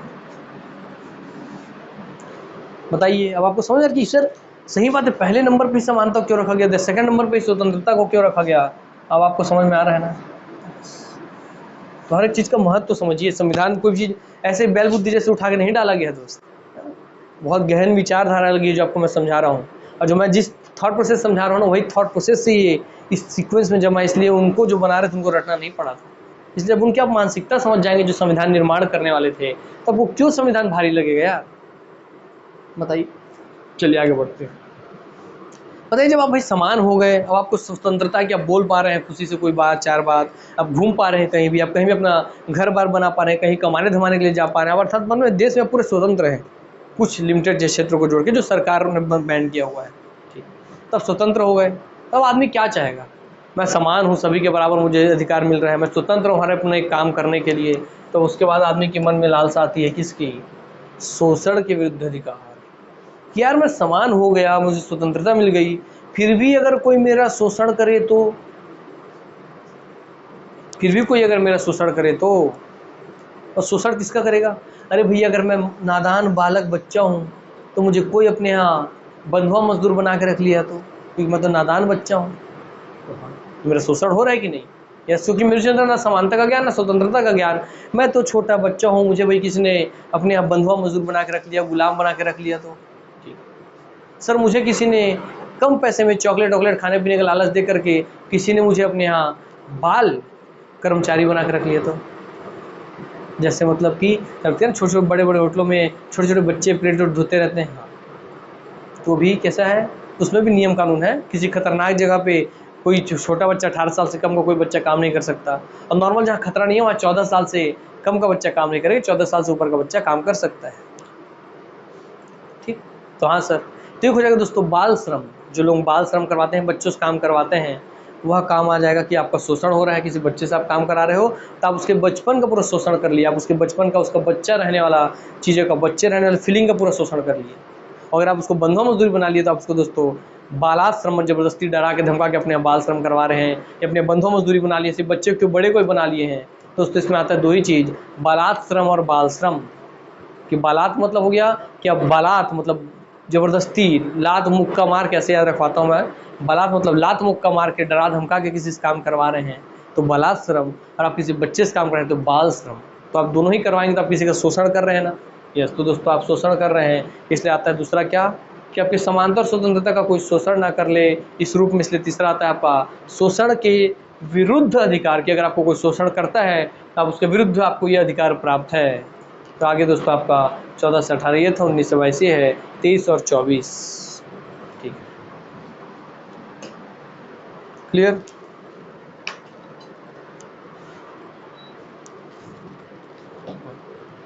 अब बताइए भाई अगला क्या आएगा? भाई ठीक है, आपको समानता का अधिकार प्राप्त है, आपको स्वतंत्रता का अधिकार प्राप्त है, फिर सर आपको धार्मिक, आपको क्या बोलते हैं, शोषण के विरुद्ध अधिकार मिल गया, आपको शोषण भी अब कोई नहीं कर सकता, आप ये स्वतंत्र हो गए। और आप क्या देखिए कि सर अब मैं समाज में समान रूप से हूँ, स्वतंत्र रूप से हूँ, मेरे को शोषण भी नहीं कर रहा है अब, तो आप क्या चाहेंगे कि हाँ मैं भी अब अपने धार्मिक अनुष्ठानों के अग्रसर हूँ, मैं भी अपने देवी देवताओं को मानूँ, पूजा पाठ करूँ, उनका भाई मूर्ति बैठाऊँ, चौक चौराहे पे गाना बजाऊँ, भजन कीर्तन करूँ, है ना। क्योंकि आदमी जब अपनी सारी चीज़ों से मुक्त हो जाता है तो आखिरकार वो अध्यात्म की ओर झुकने लगता है, अपने धर्म संस्कृति की ओर झुकता है। तो इसलिए पहला चीज़ है धर्म, तो आगे धार्मिक स्वतंत्रता का अधिकार दोस्तों आर्टिकल 25 से 28 को आपके धर्म को मानने की स्वतंत्रता है, और इस स्वतंत्रता केवल हमारे भारत में ही इतने प्यारे रूप है, जहाँ आप हिंदू हैं, मुस्लिम हैं, सिख हैं, ईसाई हैं, पारसी हैं, बौद्ध, जैन हैं, जो भी आप हैं, आप सबको अपने अपने धर्म को मानने का, उसका संरक्षण करने का, उसको स्वतंत्रता प्राप्त है। यह धार्मिक स्वतंत्रता का अधिकार कि आप सब अपने अपने धर्म को मानने के लिए स्वतंत्र हैं। उसमें अनुच्छेद आता है 25 से 28, ठीक है सर। जैसे आप धार्मिक स्वतंत्र हो जाएंगे तो आप क्या करेंगे, आपको धर्म का ही एक और जुड़ा हुआ पहलू, धर्म जैसा नहीं है मगर धर्म से जुड़ा हुआ पहलू क्या है आपका, आपकी संस्कृति। और आपकी जो संस्कृति है, भारतीय संस्कृति जिसे हम कहते हैं, उस संस्कृति और दोस्तों आपका शैक्षणिक अधिकार को, आपको शिक्षा प्राप्त करने का अधिकार है, चाहे धार्मिक शिक्षा हो, चाहे जैसा शिक्षा हो आप प्राप्त हो, चाहे सांस्कृतिक शिक्षा हो। तो ऐसा आपको सांस्कृतिक तथा शैक्षणिक अधिकार प्राप्त है आर्टिकल 29 से 30 के बीच में। तो ठीक है सर, धार्मिक के बाद सांस्कृतिक आ गया। सर समानता का अधिकार, मैं समान हो गया, मैं स्वतंत्रता का अधिकार, मैं स्वतंत्र हो गया, मेरे दोनों अधिकार को शोषण ना करे तो शोषण का अधिकार हो गया। जब मेरे शोषण भी अब नहीं हो रहा तो सर मैं अपने धार्मिक स्वतंत्रता का अधिकार आया, फिर धार्मिक स्वतंत्रता के बाद मुझे आया सांस्कृतिक तथा शैक्षणिक अधिकार। मुझे मेरे पता होना चाहिए कि मेरे को अपनी धर्म संस्कृति का पालन करने के लिए मेरे संस्कृति के तहत मुझे क्या क्या अधिकार प्राप्त हैं, यस। तो इसलिए सांस्कृतिक तथा शैक्षणिक अधिकार हो गया भैया 5वां हिस्सा। फिर आता है 6वां आपका संवैधानिक उपचारों का अधिकार। अब बात क्या हो गया इसमें से पांचों में से कोई भी अधिकार अगर आपका कोई सरकार खुद भी, अगर आपके यहाँ छत्तीसगढ़ सरकार, कोई भी सरकार अगर आपसे खुद छीन ले रही है आपसे अधिकार, अर्थात आपके अधिकारों को आपको यूज़ नहीं करने दे रही है, आपको अधिकार आपसे छीन ले रही है, दोस्तों आप कहाँ जाके कंप्लेंट करेंगे, किस नियम के तहत आप कंप्लेंट करेंगे? दोस्तों आप हाई कोर्ट और सुप्रीम कोर्ट में आर्टिकल 32 के तहत अपने संवैधानिक जो अधिकार छीने गए हैं उनको उपचार कराने के लिए, उनका इलाज कराने का अधिकार आपको प्राप्त है, अर्थात संवैधानिक उपचारों का अधिकार आर्टिकल 32। और इसी को ही डॉक्टर भीमराव अम्बेडकर साहब ने संविधान की आत्मा कही। देखिए, पंडित जवाहरलाल नेहरू और मोहम्मद हिदायतुल्लाह जी ने प्रस्तावना को संविधान की आत्मा कही थी, मगर डॉक्टर भीमराव अम्बेडकर जी ने आर्टिकल 32, देखिए जो अलग से रखा गया जिसके तहत रीट जारी किए जाते हैं। हाँ सर, तो आप पढ़ेंगे आगे जाके। इस आर्टिकल 32 को ही भीमराव अम्बेडकर साहब जी ने संविधान की आत्मा कहा है, जो कि है संवैधानिक उपचारों का अधिकार, कि आपके संवैधानिक जो भी अधिकार आपको मिल रहे हैं इनको अगर कोई आपसे छीने तो उसको उपचार कराने के लिए, उसका इलाज कराने के लिए, उसको ठीक कराने के लिए आप अपने किस अधिकार के तहत जाएंगे, कहाँ जाएंगे, तो वही आर्टिकल 32 में लास्ट में आता है दोस्तों मौलिक अधिकार 7। जिस 7वें में आपको क्या समझिए, 44वें जिस 7वें में था आपका संपत्ति के अधिकार, और संपत्ति का अधिकार जो कि मौलिक अधिकार में आप पढ़ रहे हैं, तो संपत्ति का अधिकार भी मौलिक अधिकार में से एक था। और संपत्ति के अधिकार को आर्टिकल 31, क्योंकि देखिए 32 से पहले 29 थी सर, फिर देखिए बीच में 31 गायब है सर बीच में 31 एक गायब है, 29 इसको देखिए 32 आया, 31 कहाँ गया, तो वही 31 जो है दोस्तों, वही था दोस्तों आपका क्या बोलते हैं संपत्ति का अधिकार। तो आर्टिकल 31 में, जो कि 30 के बाद 31 बीच में है, नहीं है ना 31, अब देखिए 30 का सीधा 32 है, 31 नहीं है, तो 31 में था आपका संपत्ति का अधिकार। उसी संपत्ति के अधिकार जो कि आर्टिकल 31 में था, उसको 44वें संविधान संशोधन 1978 द्वारा, 1978 में हुआ था, लिख देता हूँ आपके लिए, 44वां संविधान संशोधन 1978। तो इसके 44वां संविधान संशोधन 1978 के द्वारा संपत्ति के अधिकार को आर्टिकल 31 से, संपत्ति के अधिकार को आर्टिकल 31 से निकाल कर आर्टिकल 300A, तो 31 से निकाला और कहाँ डाल दिया, 300A में डाल दिया, और उसके तहत इसको मौलिक अधिकार ना रह करके इसको बना दिया गया विधिक अधिकार। ठीक है, तो पूछता है कि संपत्ति का अधिकार अब कौन सा अधिकार है, तो आप बोलेंगे वो एक विधिक अधिकार है। संपत्ति का अधिकार पहले किस अनुच्छेद में था, तो 31 में था। संपत्ति का अधिकार वर्तमान में किस में है, तो बोलेंगे अनुच्छेद 301 के तहत है संपत्ति का अधिकार। तो संपत्ति का अधिकार जो कि आर्टिकल 31 था, उसको 31 से निकाल करके किस में डाल दिया, 300A में डाल दिया, जो कि मौलिक अधिकार में था, उसको निकाल के विधिक अधिकार में डाल दिया गया। और दोस्तों ये किया गया 44वें संविधान संशोधन 1978 के द्वारा, ये आपको याद रखना है। तो आपको चल गया है 31 का कहानी जो बीच में आएगा, 30, 31 और 32। हाँ सर, ये आपको पता चल गया सर, आपको हो गया भैया, ठीक। चलिए, तो आपको यहीं तक जानना है। हाँ सर, देखिए 12-13 शुरू का अलग, फिर देखिए पूरा 14 से लेकर के 32 तक आपने जान लिया। तो 12-13-14 से लेकर 32, फिर आ गया 33, 34, 35, ये तीनों अलग चीज़ें हैं। इसका बात आपको मौलिक अधिकार आपको यहाँ तक पता होना चाहिए। 14 से 32 मुख्य रूप से आपके आते हैं मौलिक अधिकार के अंतर्गत, ठीक। जिसमें 14 से देखिए आप 18 तक देखिए सर समानता का अधिकार, 19 से लेकर 22 तक देखिए स्वतंत्रता अधिकार। तो आप देखिए भाई तीसरे नंबर पे कि कोई मेरा शोषण ना कर ले, तो शोषण के विरुद्ध अधिकार आर्टिकल 23 से 24, 23-24। फिर आगे चौथा आपका धार्मिक स्वतंत्रता का अधिकार, पाँचवा आपका सांस्कृतिक और शैक्षणिक अधिकार, छठवां आपका संवैधानिक उपचारों का अधिकार, ठीक। क्योंकि आपका भाई धार्मिक स्वतंत्रता 25 से 28, सांस्कृतिक शैक्षणिक अधिकार आर्टिकल 29 से 30, ये संवैधानिक उपचारों का अधिकार आर्टिकल 32, और संपत्ति का अधिकार 31 में था जो कि 300A में डाल दिया। दोस्तों आपको यही पूरा क्रम पूछ लेता है टेबल बना करके, इसका यही अनुच्छेद पूछ लेता है दोस्तों टेबल बना करके, और इसके लास्ट में यहाँ से पूरा गेम कर लेता है। तो आइए हम आगे बढ़ते हैं और इसी को और अच्छे से जानने की कोशिश करते हैं।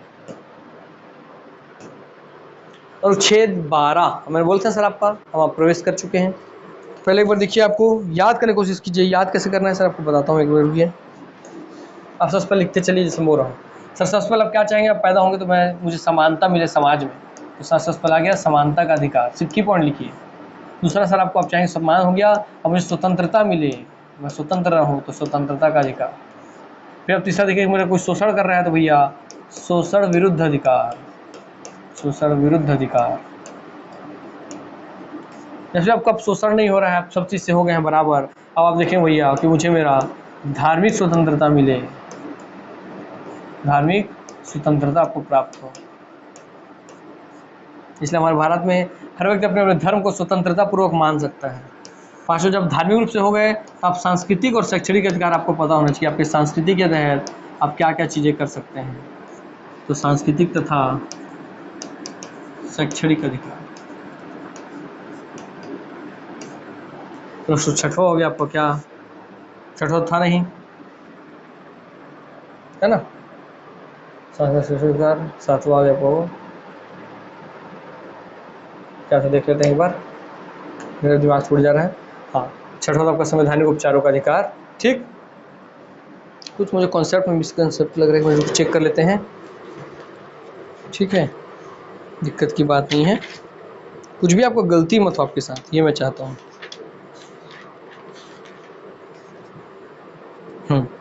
देखिए इसी को मैं समझा दे रहा हूँ, जो गड़बड़ कर दिया है ना, हमारे बनाने वाले ने, कंटेंट वाले ने, वही तो मैं सोचा था दोस्तों। ये 6, अब आपके 6वें नंबर पर रह गया है।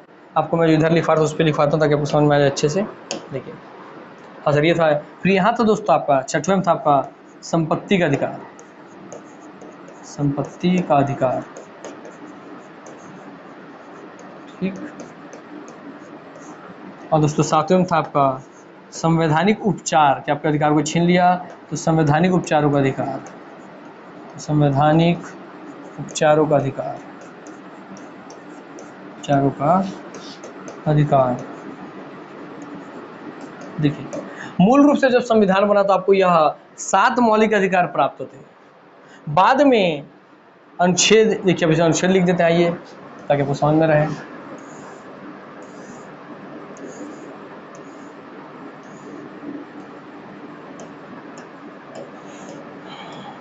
ठीक है सर, इसमें था आपको क्या सर, इसमें था आपका 12, 13 हट गया तो सर 14 से लेकर 18 तक, 14 से 18, 18 में आता है सर 19, 19 से लेकर 22, 22 तक सर, 22 का आता है 23, 23 और 24 बस इसमें था। 24 आता है सर आपका 25 से 28 तक। ठीक है, धार्मिक स्वतंत्रता। हाँ सर 28 का आपका 29 से सांस्कृतिक शैक्षणिक अधिकार, 29 से 29, 30, 31, 29, 30, 29 और 30, 29 और 30 दो अधिकार आते हैं। फिलहाल संपत्ति का अधिकार था सर आपका 31 और सर संवैधानिक उपचार का अधिकार था सर आपका 32। दोस्तों आपका समानता का अधिकार 14 से 18 तक, अनुच्छेद, ये अनुच्छेद है दोस्तों, अनुच्छेद 14 से 18 समानता का अधिकार। फिर आपका 19 से 22 स्वतंत्रता का अधिकार, 23 से 24 शोषण के विरुद्ध अधिकार, 25 से 28 धार्मिक स्वतंत्रता का अधिकार, सांस्कृतिक शैक्षणिक अधिकार 29 से 30, संपत्ति का अधिकार 31 में, संवैधानिक उपचारों का अधिकार 32 में। बाद में क्या हुआ कि संपत्ति का अधिकार जो कि मौलिक अधिकार में था अनुच्छेद 31 के तहत, इसको आपके 44वें संविधान संशोधन के तहत हटा करके, 1978 के तहत हटा करके डाल दिया गया 300A, अनुच्छेद 300A विधिक अधिकार के अंतर्गत।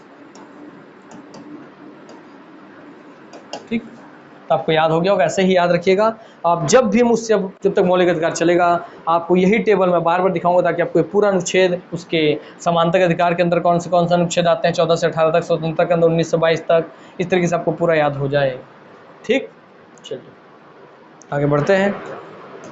आइए, तो उसमें सबसे पहला जो अनुच्छेद आज आप देखने वाले हैं तो समानता के अधिकार से चालू है। मगर मैं क्या बोला सर, टोटल अनुच्छेद था सर, फंडामेंटल राइट्स कहाँ से कहाँ होता है सर, फंडामेंटल राइट्स होता है 12 से, मैंने बोला सर 35 तक, मैंने आपको बोला सर 12 और 13, तो सर यहाँ से सर 14 से पूरा 32 तक एक में लीजिए, फिर सर आपको हो जाएंगे 32 और 33, 34 और 35, ये तीनों अलग, ये दोनों अलग, और ये एक साथ पूरे हैं, जहाँ से समानता का अधिकार, समानता, स्वतंत्रता, ये सब आप पढ़ते आ रहे हैं। ठीक, समानता, स्वतंत्रता, शोषण, है ना, धार्मिक स्वतंत्रता, सांस्कृतिक शैक्षणिक अधिकार, वो सब आप देखते आ रहे हैं।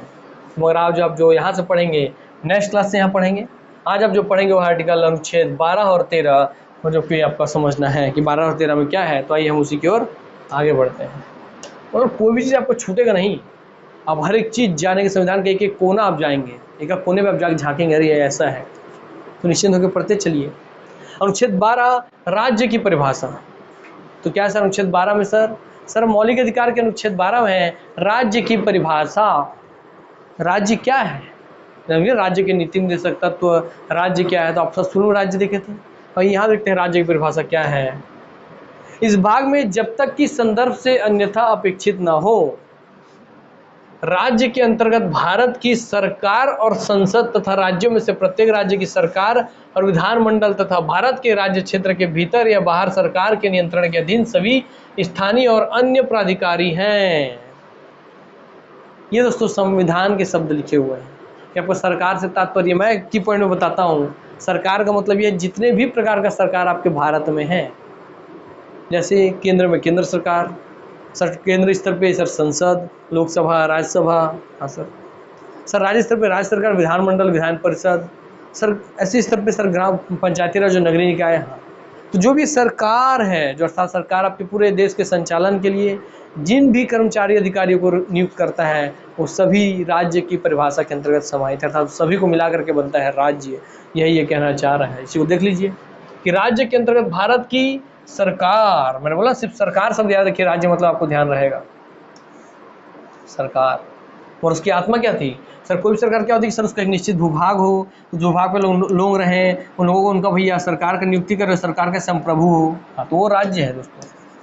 मतलब इसको व्यापक स्तर पर समझिए, फंडामेंटल राइट्स में कि सरकार और संसद तथा राज्यों, देखिए सरकार और संसद केंद्र स्तर पर, सरकार और संसद, सरकार और संसद केंद्र स्तर पर, राज्यों में राज्य स्तर पे राज्य की सरकार और विधानमंडल, ये सब चीजें।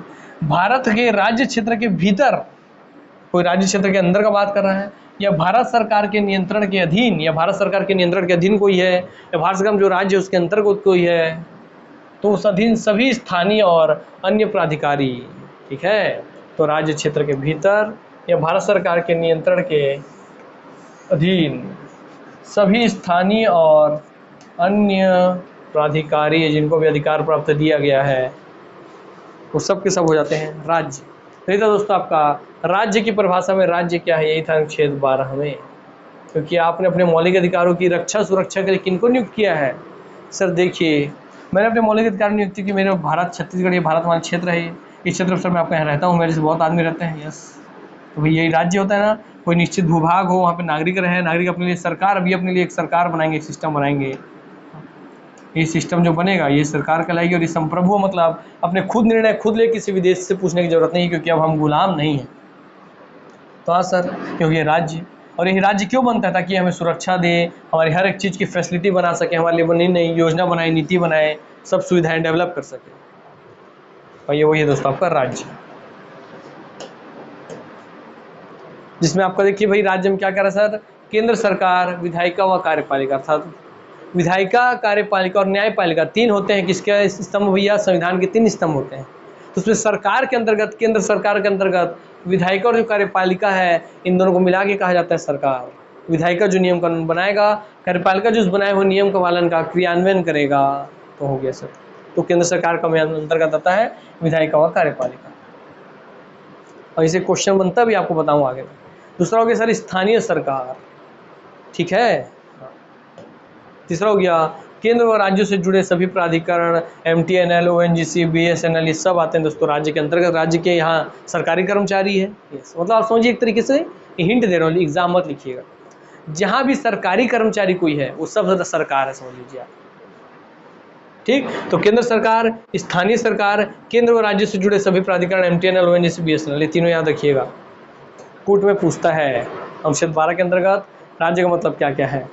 और याद रखिएगा इसी में क्वेश्चन और जो बनता है, जो कि मैं आपको बता दूं, ये पूछता है अनुच्छेद 12 के अंतर्गत किसे सरकार नहीं कहा गया? तो आप बोलेंगे विधायिका, कार्यपालिका, स्थानीय सरकार, केंद्र राज्य से जुड़े सभी प्राधिकरण, ये तो सब तो सरकार के अंतर्गत आते हैं, मगर न्यायपालिका इसमें सम्मिलित नहीं। अर्थात अनुच्छेद 12 के अंतर्गत न्यायपालिका सम्मिलित नहीं होती है, याद रखिएगा ये बात। देखिए विधायिका, कार्यपालिका दिया है, न्यायपालिका का कोई जिक्र नहीं दिया है। ठीक है, क्वेश्चन बनते हैं क्योंकि संविधान के 3 स्तंभ है, विधायिका, कार्यपालिका, न्यायपालिका, या दोनों स्तंभ है मगर तीसरा स्तंभ नहीं रखा गया है। क्योंकि ये भी अगर इनके अंतर्गत आ जाता है, इसका मतलब कि उसमें भी ये न्यायालय ही केवल ऐसा लाइन है या गवर्नमेंट जॉब में जो है सरकारी अधिकारी तो हैं और फिर भी सरकार नहीं पूछी क्यों? क्योंकि अगर वो भी सरकार होती तो उसको भी सरकार अपने हिसाब से चलाता, तो दोस्तों फिर आपको न्याय कौन देता? अर्थात जो आपके साथ न्याय करे वो सबसे हट के होना चाहिए, निष्पक्ष होना चाहिए, वो सरकार का चाहे पब्लिक का किसी का पक्षधर ना हो, इसलिए उसको यहाँ से बाहर रखा गया है। विद्वान लोगों ने ऐसा काम किया है। आइए आगे बढ़ते हैं।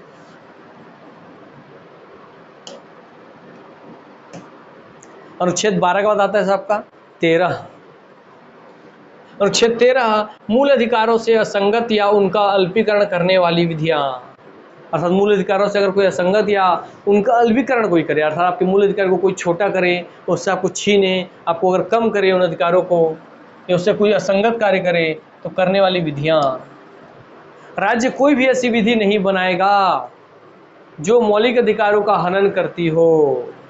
ये अनुच्छेद 13 में कहा गया लाइन है कि राज्य अर्थात जो सरकार आपने खुद बना दी, जो सरकार आपने खुद बनाई अपने राज्य में चलाने के लिए अपने राज्य को, वो सरकार खुद कोई भी ऐसी विधि नियम कानून नहीं बनाएगा जो कि मौलिक अधिकारों का हनन करती हो, उनका अल्पीकरण करती हो, उनको नुकसान पहुंचाती हो, उनको छोटा करती हो, उस अधिकार की शक्ति को कम करती हो। ऐसा कोई भी नियम कानून खुद राज्य नहीं बना सकता। ये 13 में बोला गया। देखिए 12 में बताया कि राज्य क्या है, और 13 में बोल दिया कि राज्य हो तुम, मगर फिर भी तुम्हारा अधिकार नहीं है तुम मौलिक अधिकारों को छीन सको, छोटा कर सको, कम कर सको।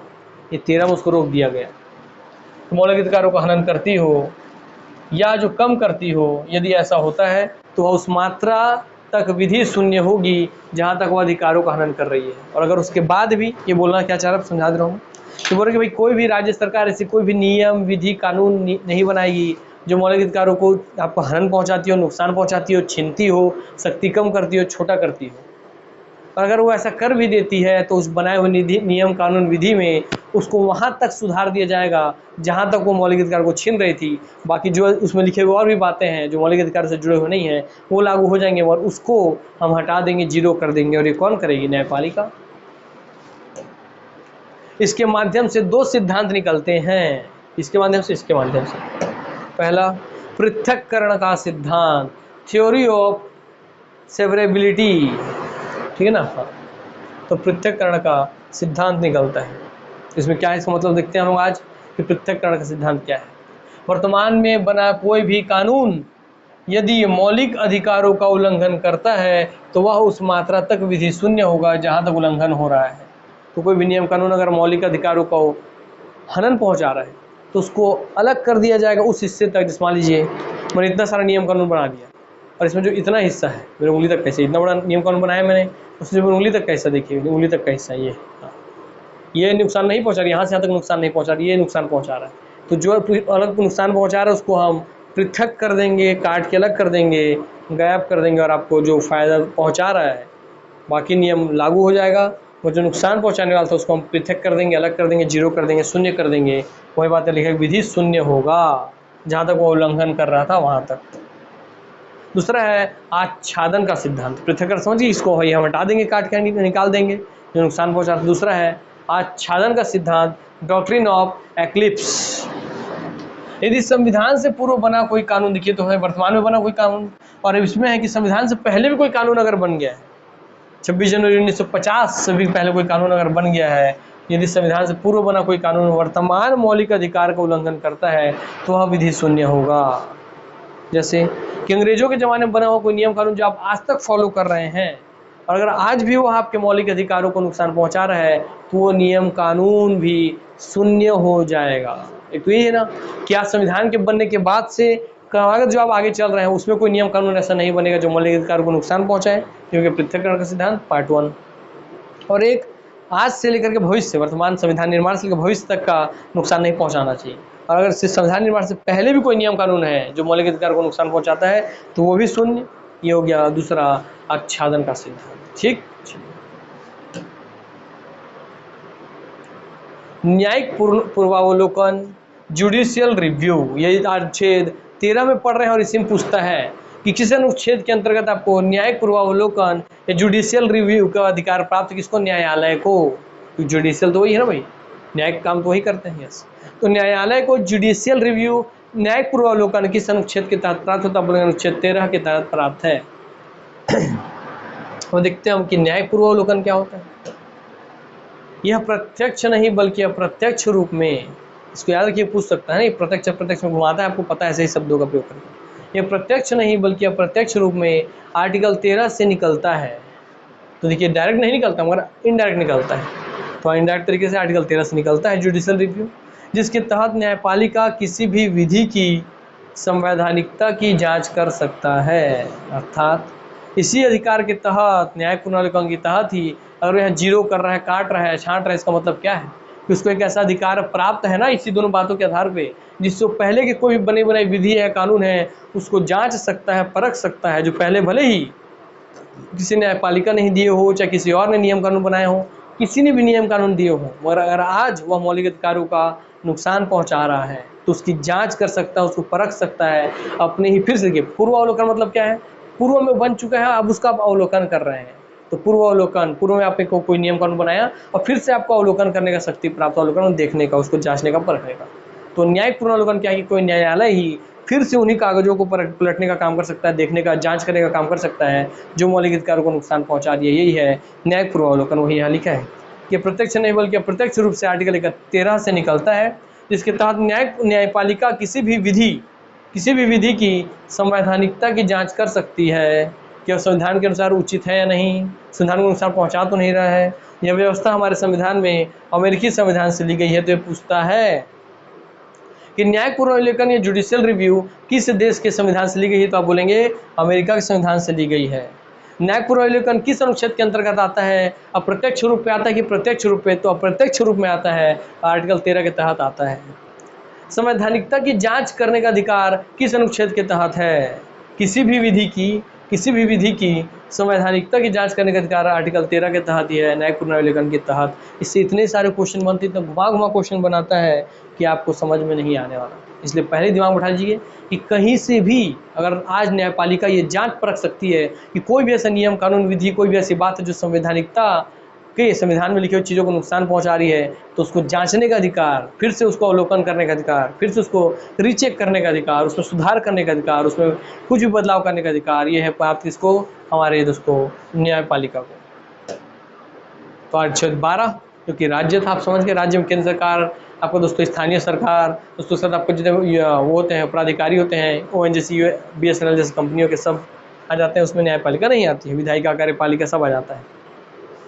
13 में आपने देख लिया भैया कि आपका कोई भी नियम कानून जो बाद में पृथक्करण सिद्धांत, और आपने देखा आच्छादन सिद्धांत कि संविधान बनने से पहले कोई नियम कानून है जो आज नुकसान पहुंचा रहा है मौलिक अधिकारों को, उसको शून्य कर देगा आज न्यायपालिका।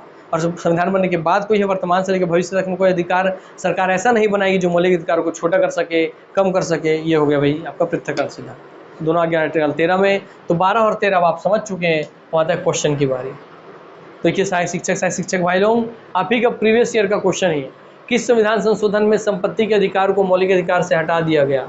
तो 44वें संविधान संशोधन 1978 द्वारा संपत्ति के अधिकार को मौलिक अधिकार से हटा दिया गया, आर्टिकल 31 से निकाल दिया गया। आर्टिकल 31 को वहाँ से हटा करके संवैधानिक अधिकार को, संपत्ति के अधिकार को अनुच्छेद 300A विधि के अधिकार में डाल दिया गया। किसके तहत? 44वां संविधान संशोधन 1978। 44वां संविधान संशोधन 1978, याद रखिएगा, तिथि में भी इसमें खेल कर देता है 1978, क्योंकि कहानी बता दूं इसी में। सर एक संविधान संशोधन था 42वां संविधान संशोधन 1976, एक था आपका 44वां संविधान संशोधन 1978। सर इंदिरा गांधी सरकार जब थी तो उन्होंने आपातकाल लगा दी 1975 में। दोस्तों आपातकाल 1975 में लगा दिए, लोगों के सारे अधिकार छीन लिए गए, लोगों को जेल में जबरदस्ती डालने लग गए, मार मार पीट पीट के लोगों को बंद करने लग गए जेल में। जैसे जब लोग सब शासन अब आपका तानाशाही के रूप में आ गया, तो दोस्तों उसके तुरंत बाद 75 में लगा दिया आपातकाल। अब भैया इमरजेंसी भारत में लगी थी, तो आपातकाल जो लगी थी 75 में, उसके जस्ट बाद ही एक संविधान संशोधन किया गया, 42वां संविधान संशोधन 1976। और इसमें इतने सारे सर्वाधिक संविधान में संशोधन हो गया, अर्थात इसीलिए 42वां संविधान संशोधन को 1976 को मिनी संविधान कहा जाता है। इसे कहा जाता है आपको क्या? मिनी संविधान। इसमें इतने सारे चीज़ों में बदलाव कर दिए गए कि अपने आप में ये मिनी संविधान कहलाने लग गया। दोस्तों इसमें बहुत सारी चीज़ें आपके संविधान बदल दिए गए, कुछ अच्छी थी, कुछ नुकसानदायक थी। तो जो भी चीज़ें नुकसानदायक थी आने वाले भविष्य के लिए, उसी चीज़ों को सुधारना जरूरी था। इसलिए जब इंदिरा गांधी सरकार हटी और फिर दूसरी सरकार आई तो उसने उसके 2 साल बाद 76 में इसमें जो भी चीज़ें बदलाव की गई थी जो हमारे देश के लिए नुकसानदायक थी उसको हटा दिया गया 1978 में। उसी के तहत उसी में है 44वां संविधान संशोधन 1978, जिसके तहत आपका संपत्ति का अधिकार हटा दिया गया। ठीक, चलिए क्लियर। और संपत्ति का अधिकार जो क्या है आपका 6 में था, है ना सर। 7 हिस्से हैं सर आपके मौलिक अधिकार, उसमें 6वें हिस्से में था संपत्ति का अधिकार, जिसको हटा दिया गया। और उसको हटा करके जो कि अनुच्छेद 31 में था, 31 हटा कर उसको 300A में डाल दिया गया, जो कि आप विधिक अधिकार है। तो अनुच्छेद C 44वां संविधान संशोधन बोला ना, पढ़ेंगे जब ना व्यापक स्तर पे, ये क्वेश्चन आपको एग्जाम में नहीं छूटने वाला। देखिए इंपॉर्टेंट मैंने हमारे कंटेंट वाले बनाए कि आगे आने वाले समय आपसे पूछ सकता है। हमारे संविधान में न्यायिक पूर्वावलोकन की व्यवस्था कहाँ से लिया गया है, तो अमेरिका से ली गई है, अमेरिका के संविधान से ली गई है। बी जुडिशियल रिव्यू, न्यायिक पूर्वावलोकन कहाँ से ली गई है, तो भैया अमेरिका से ली गई है। ठीक, चलिए इसके अंतर्गत प्रत्यक्ष रूप से आता है कि किस अनुच्छेद में आता है, अनुच्छेद 13 में आता है। किस रूप में, प्रत्यक्ष अप्रत्यक्ष, तो अप्रत्यक्ष रूप में आता है। इसमें कौन से 2 सिद्धांत है भाई, आपको पृथक्करण सिद्धांत और आपका क्या है आच्छादन सिद्धांत है। ठीक, चलिए जनहित याचिका। देखिए जनहित याचिका मैंने PIL पब्लिक लिटिगेशन बोलते हैं ना, हाँ देखते हैं भाई PIL। सार्वजनिक मुद्दों पर जनता या कोई संस्था मामला दायर कर सकती है। हमारे यहाँ लोकस स्टैंडी से छूट दी गई है, अर्थात कोई भी अगर सार्वजनिक मुद्दा है तो उस पर जनता या कोई भी संस्था मामला दायर कर सकती है। हमारे यहाँ लोकस स्टैंडी से छूट दी गई है। लोकस स्टैंडी से अभिप्राय क्या है, तो जिस व्यक्ति के मौलिक अधिकारों का उल्लंघन हुआ है केवल वही अधिकारों की मांग कर सकता है ना। इस चीज़ से हमको छूट प्राप्त है, अर्थात न्यायालय द्वारा इसे प्रोत्साहित किया गया है, जिससे पत्र आदि के माध्यम से भी यह स्वीकार की जाती है।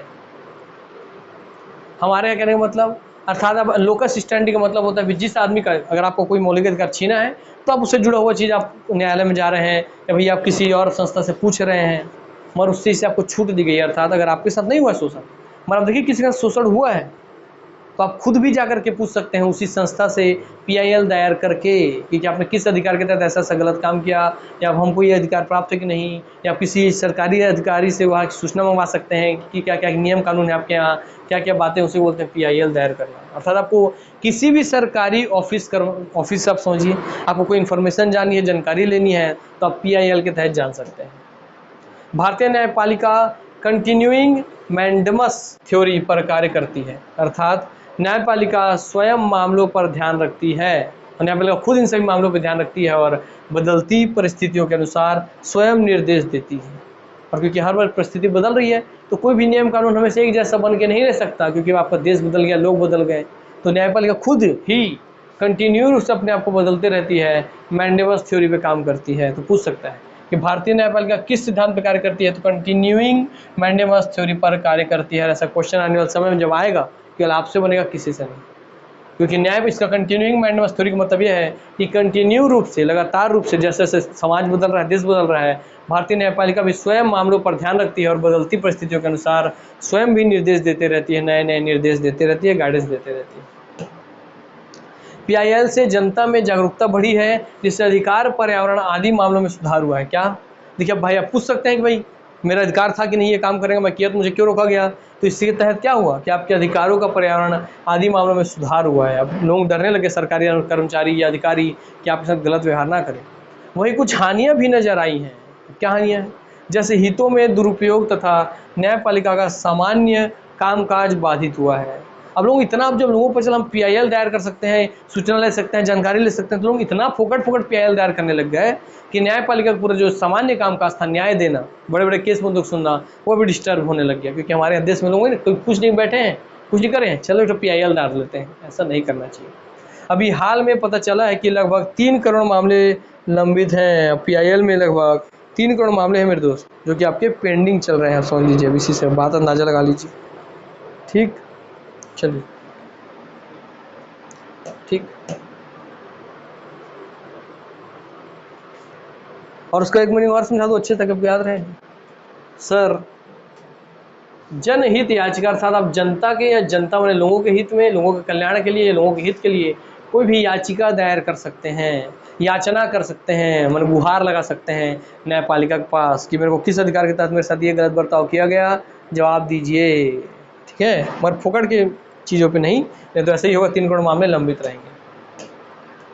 न्यायिक सक्रियतावाद, अब ये क्या भैया, जुडिशरी एक्टिविटी, आइए देखते हैं क्या है।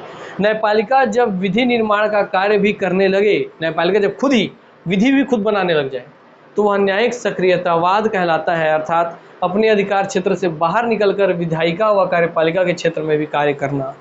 यही होता है दोस्तों आपका न्यायिक सक्रियतावाद। अर्थात नियम कानून बनाने की शक्ति किसको प्राप्त है सर? संसद को। नियम कानून जो बन गए उसको लागू करने का काम किसको होने की, देखिए नियम कानून बनाने की शक्ति किसको प्राप्त है सर? विधायिका को। और जो नियम कानून बन गया उसको क्रियान्वयन कराने का, लागू कराने की शक्ति किसको प्राप्त है? कार्यपालिका को। तो भाई नियम कानून बनाना, उसको लागू करना विधायिका और कार्यपालिका का काम है। मगर अगर कभी इन दोनों से अलग, विधायिका कार्यपालिका से अलग, न्यायपालिका ही खुद ही कभी कभी विधि कानून नियम कानून बनाने लग जाए तो क्या कर रहा है? इनके विधायिका कार्यपालिका के क्षेत्र में अतिक्रमण कर रहा है, घुस रहा है, प्रवेश कर रहा है, हस्तक्षेप कर रहा है, तो उसे कहते हैं दोस्तों न्यायिक सक्रियतावाद, जुडिशरी एक्टिविटी। और इसी की वजह से बवाल भी होता है हमेशा विधायिका और न्यायपालिका के बीच में, कार्यपालिका और न्यायपालिका के बीच में। ठीक, तो जब भी न्यायपालिका अपने अधिकार क्षेत्र से बाहर निकलकर विधायिका व कार्यपालिका के क्षेत्र में भी कार्य करें उसे कहेंगे न्यायिक सक्रियतावाद, जो कि सही नहीं है। अगस्त 2011 में कहा कि संसद संविधान से ऊपर नहीं है। किन्होंने कहा? ये कहा गया न्यायालय द्वारा कि संसद संविधान से ऊपर नहीं है तथा स्पीकर व राज्य विधानमंडल के अध्यक्ष भी कार्य की समीक्षा हो सकती है। ये कह दिया, किसने कह दिया भैया? न्यायालय ने। जो भी संसद है वो संविधान से ऊपर नहीं है, और जो स्पीकर है, लोकसभा स्पीकर और राज्य विधानमंडल के जो अध्यक्ष हैं उनकी भी कार्य की समीक्षा हो सकती है। ये बात कह दिया किन्होंने? न्यायपालिका ने। तो ये तो नियम कानून का बात हो गया ना कि नियम बना है कि नहीं, कि स्पीकर का आप जांच कर सकते हैं कि नहीं, विधानसभा के अध्यक्ष का आप जांच कर सकते हैं कि नहीं, लोकसभा स्पीकर का आप जांच कर सकते हैं कि नहीं। अगर ऐसा नियम कानून बना नहीं है तो आप किस तथ्य पर ये बात बोल रहे हैं न्यायालय जी? तो आप ये बोलिए कि आपको इस दिशा में गाइडलाइंस बनाना चाहिए, संसद को इस क्षेत्र में नियम कानून बनाने चाहिए। आप सलाह दे सकते हैं, डिसीजंस नहीं सुना सकते। ठीक है, तो इसलिए दोनों में हमेशा टकरार होती रहती है। सितंबर 2011 में विदेशी कंपनियां भारतीय उपभोक्ता अदालत के प्रति जवाबदेह हैं। फिर ये बात कि विदेशी कंपनियां जो भी होंगी वो भारतीय उपभोक्ता अदालत के प्रति जवाबदेह होंगी।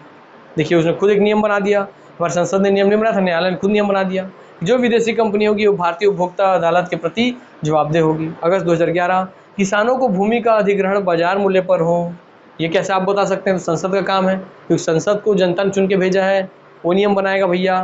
तो किसानों को जो भी भूमि का अधिग्रहण है वो बाजार मूल्य पे होना चाहिए। भले सबसे फायदा है, डिसीजन अच्छे हैं, मगर आप नियम नहीं बना सकते, आप सलाह दे सकते हैं, निर्णय दे सकते हैं। ठीक, तो वही बात कि किसानों को भूमि का अधिग्रहण बाजार मूल्य पर हो आदि, ऐसे बहुत सारी बात न्यायपालिका बोलती है, जो कि आपके कार्यपालिका और विधायिका क्षेत्र में अतिक्रमण है, जबरदस्ती प्रवेश करने के जैसा है। न्यायिक समीक्षा गतिविधियां, जुडिशरी एक्टिविटीज पर अंकुश। न्यायिक जवाबदेही बिल है ना, न्यायिक जवाबदेही बिल। तो भाई न्यायिक समीक्षा गतिविधियां, तो उसमें क्या क्या होता है सर? न्यायिक रूप से अगर समीक्षा करने की गतिविधियों में पहला है न्यायिक जवाबदेही बिल। कानून मंत्री के निजी दौर सार्वजनिक हो। जो भी कानून मंत्री है उसका कोई निजी दौरा हो रहा है तो वो भी सार्वजनिक होना चाहिए, लोगों को पता होना चाहिए। केंद्रीय सूचना आयोग के निर्देश जैसे जनवरी 2012 में कहा कि हाई कोर्ट के न्यायाधीशों की नियुक्ति प्रक्रिया सार्वजनिक होनी चाहिए। तो केंद्रीय सूचना आयोग का निर्देश था कि जनवरी 2012 में इसने क्या कहा था? केंद्रीय सूचना आयोग ने ये कहा कि हाई कोर्ट के जो भी न्यायाधीश हैं ना, इनकी नियुक्ति प्रक्रिया, हाई कोर्ट के न्यायाधीशों की नियुक्ति प्रक्रिया सार्वजनिक होनी चाहिए। ठीक है। अगस्त 2011 में कहा कि सुप्रीम कोर्ट सुरक्षित फैसलों को सार्वजनिक करे। ठीक है, क्या कि सुप्रीम कोर्ट सुरक्षित फैसलों को सार्वजनिक करे। मई 2011 में कहा कि आरटीआई के तहत मांगी गई सूचनाएं देने के लिए सुप्रीम कोर्ट बाध्य है। अर्थात कोई अगर आपको राइट टू इन्फॉर्मेशन लगा रहा है तो सुप्रीम कोर्ट को उसके बारे में जानकारी सूचना देनी होगी। उसके लिए सुप्रीम कोर्ट को बाध्य कर दिया गया, कंपलसरी कर दिया गया। अब आता है दोस्तों केंद्रीय सूचना आयोग, है ना। Central information commission. इसकी स्थापना आरटीआई 2005 के अंतर्गत शासकीय राजपत्र अधिसूचना के माध्यम से की गई। किसके तहत की गई? अब देखिए, शासकीय राजपत्र अधिसूचना के माध्यम से की गई, अर्थात ये कोई संवैधानिक निकाय नहीं है। ऐसे यहाँ पे लिख रहा है क्या? तो आप आगे जानेंगे जब पढ़ेंगे आगे जाकर के आपको। आइए, इसके सदस्यों की नियुक्ति राष्ट्रपति समिति की सिफारिश पर करते हैं। इसमें जो सदस्य होंगे वो राष्ट्रपति समिति की सिफारिश पर करते हैं, जो भी समिति रहेगी उसकी सिफारिश पर करते हैं।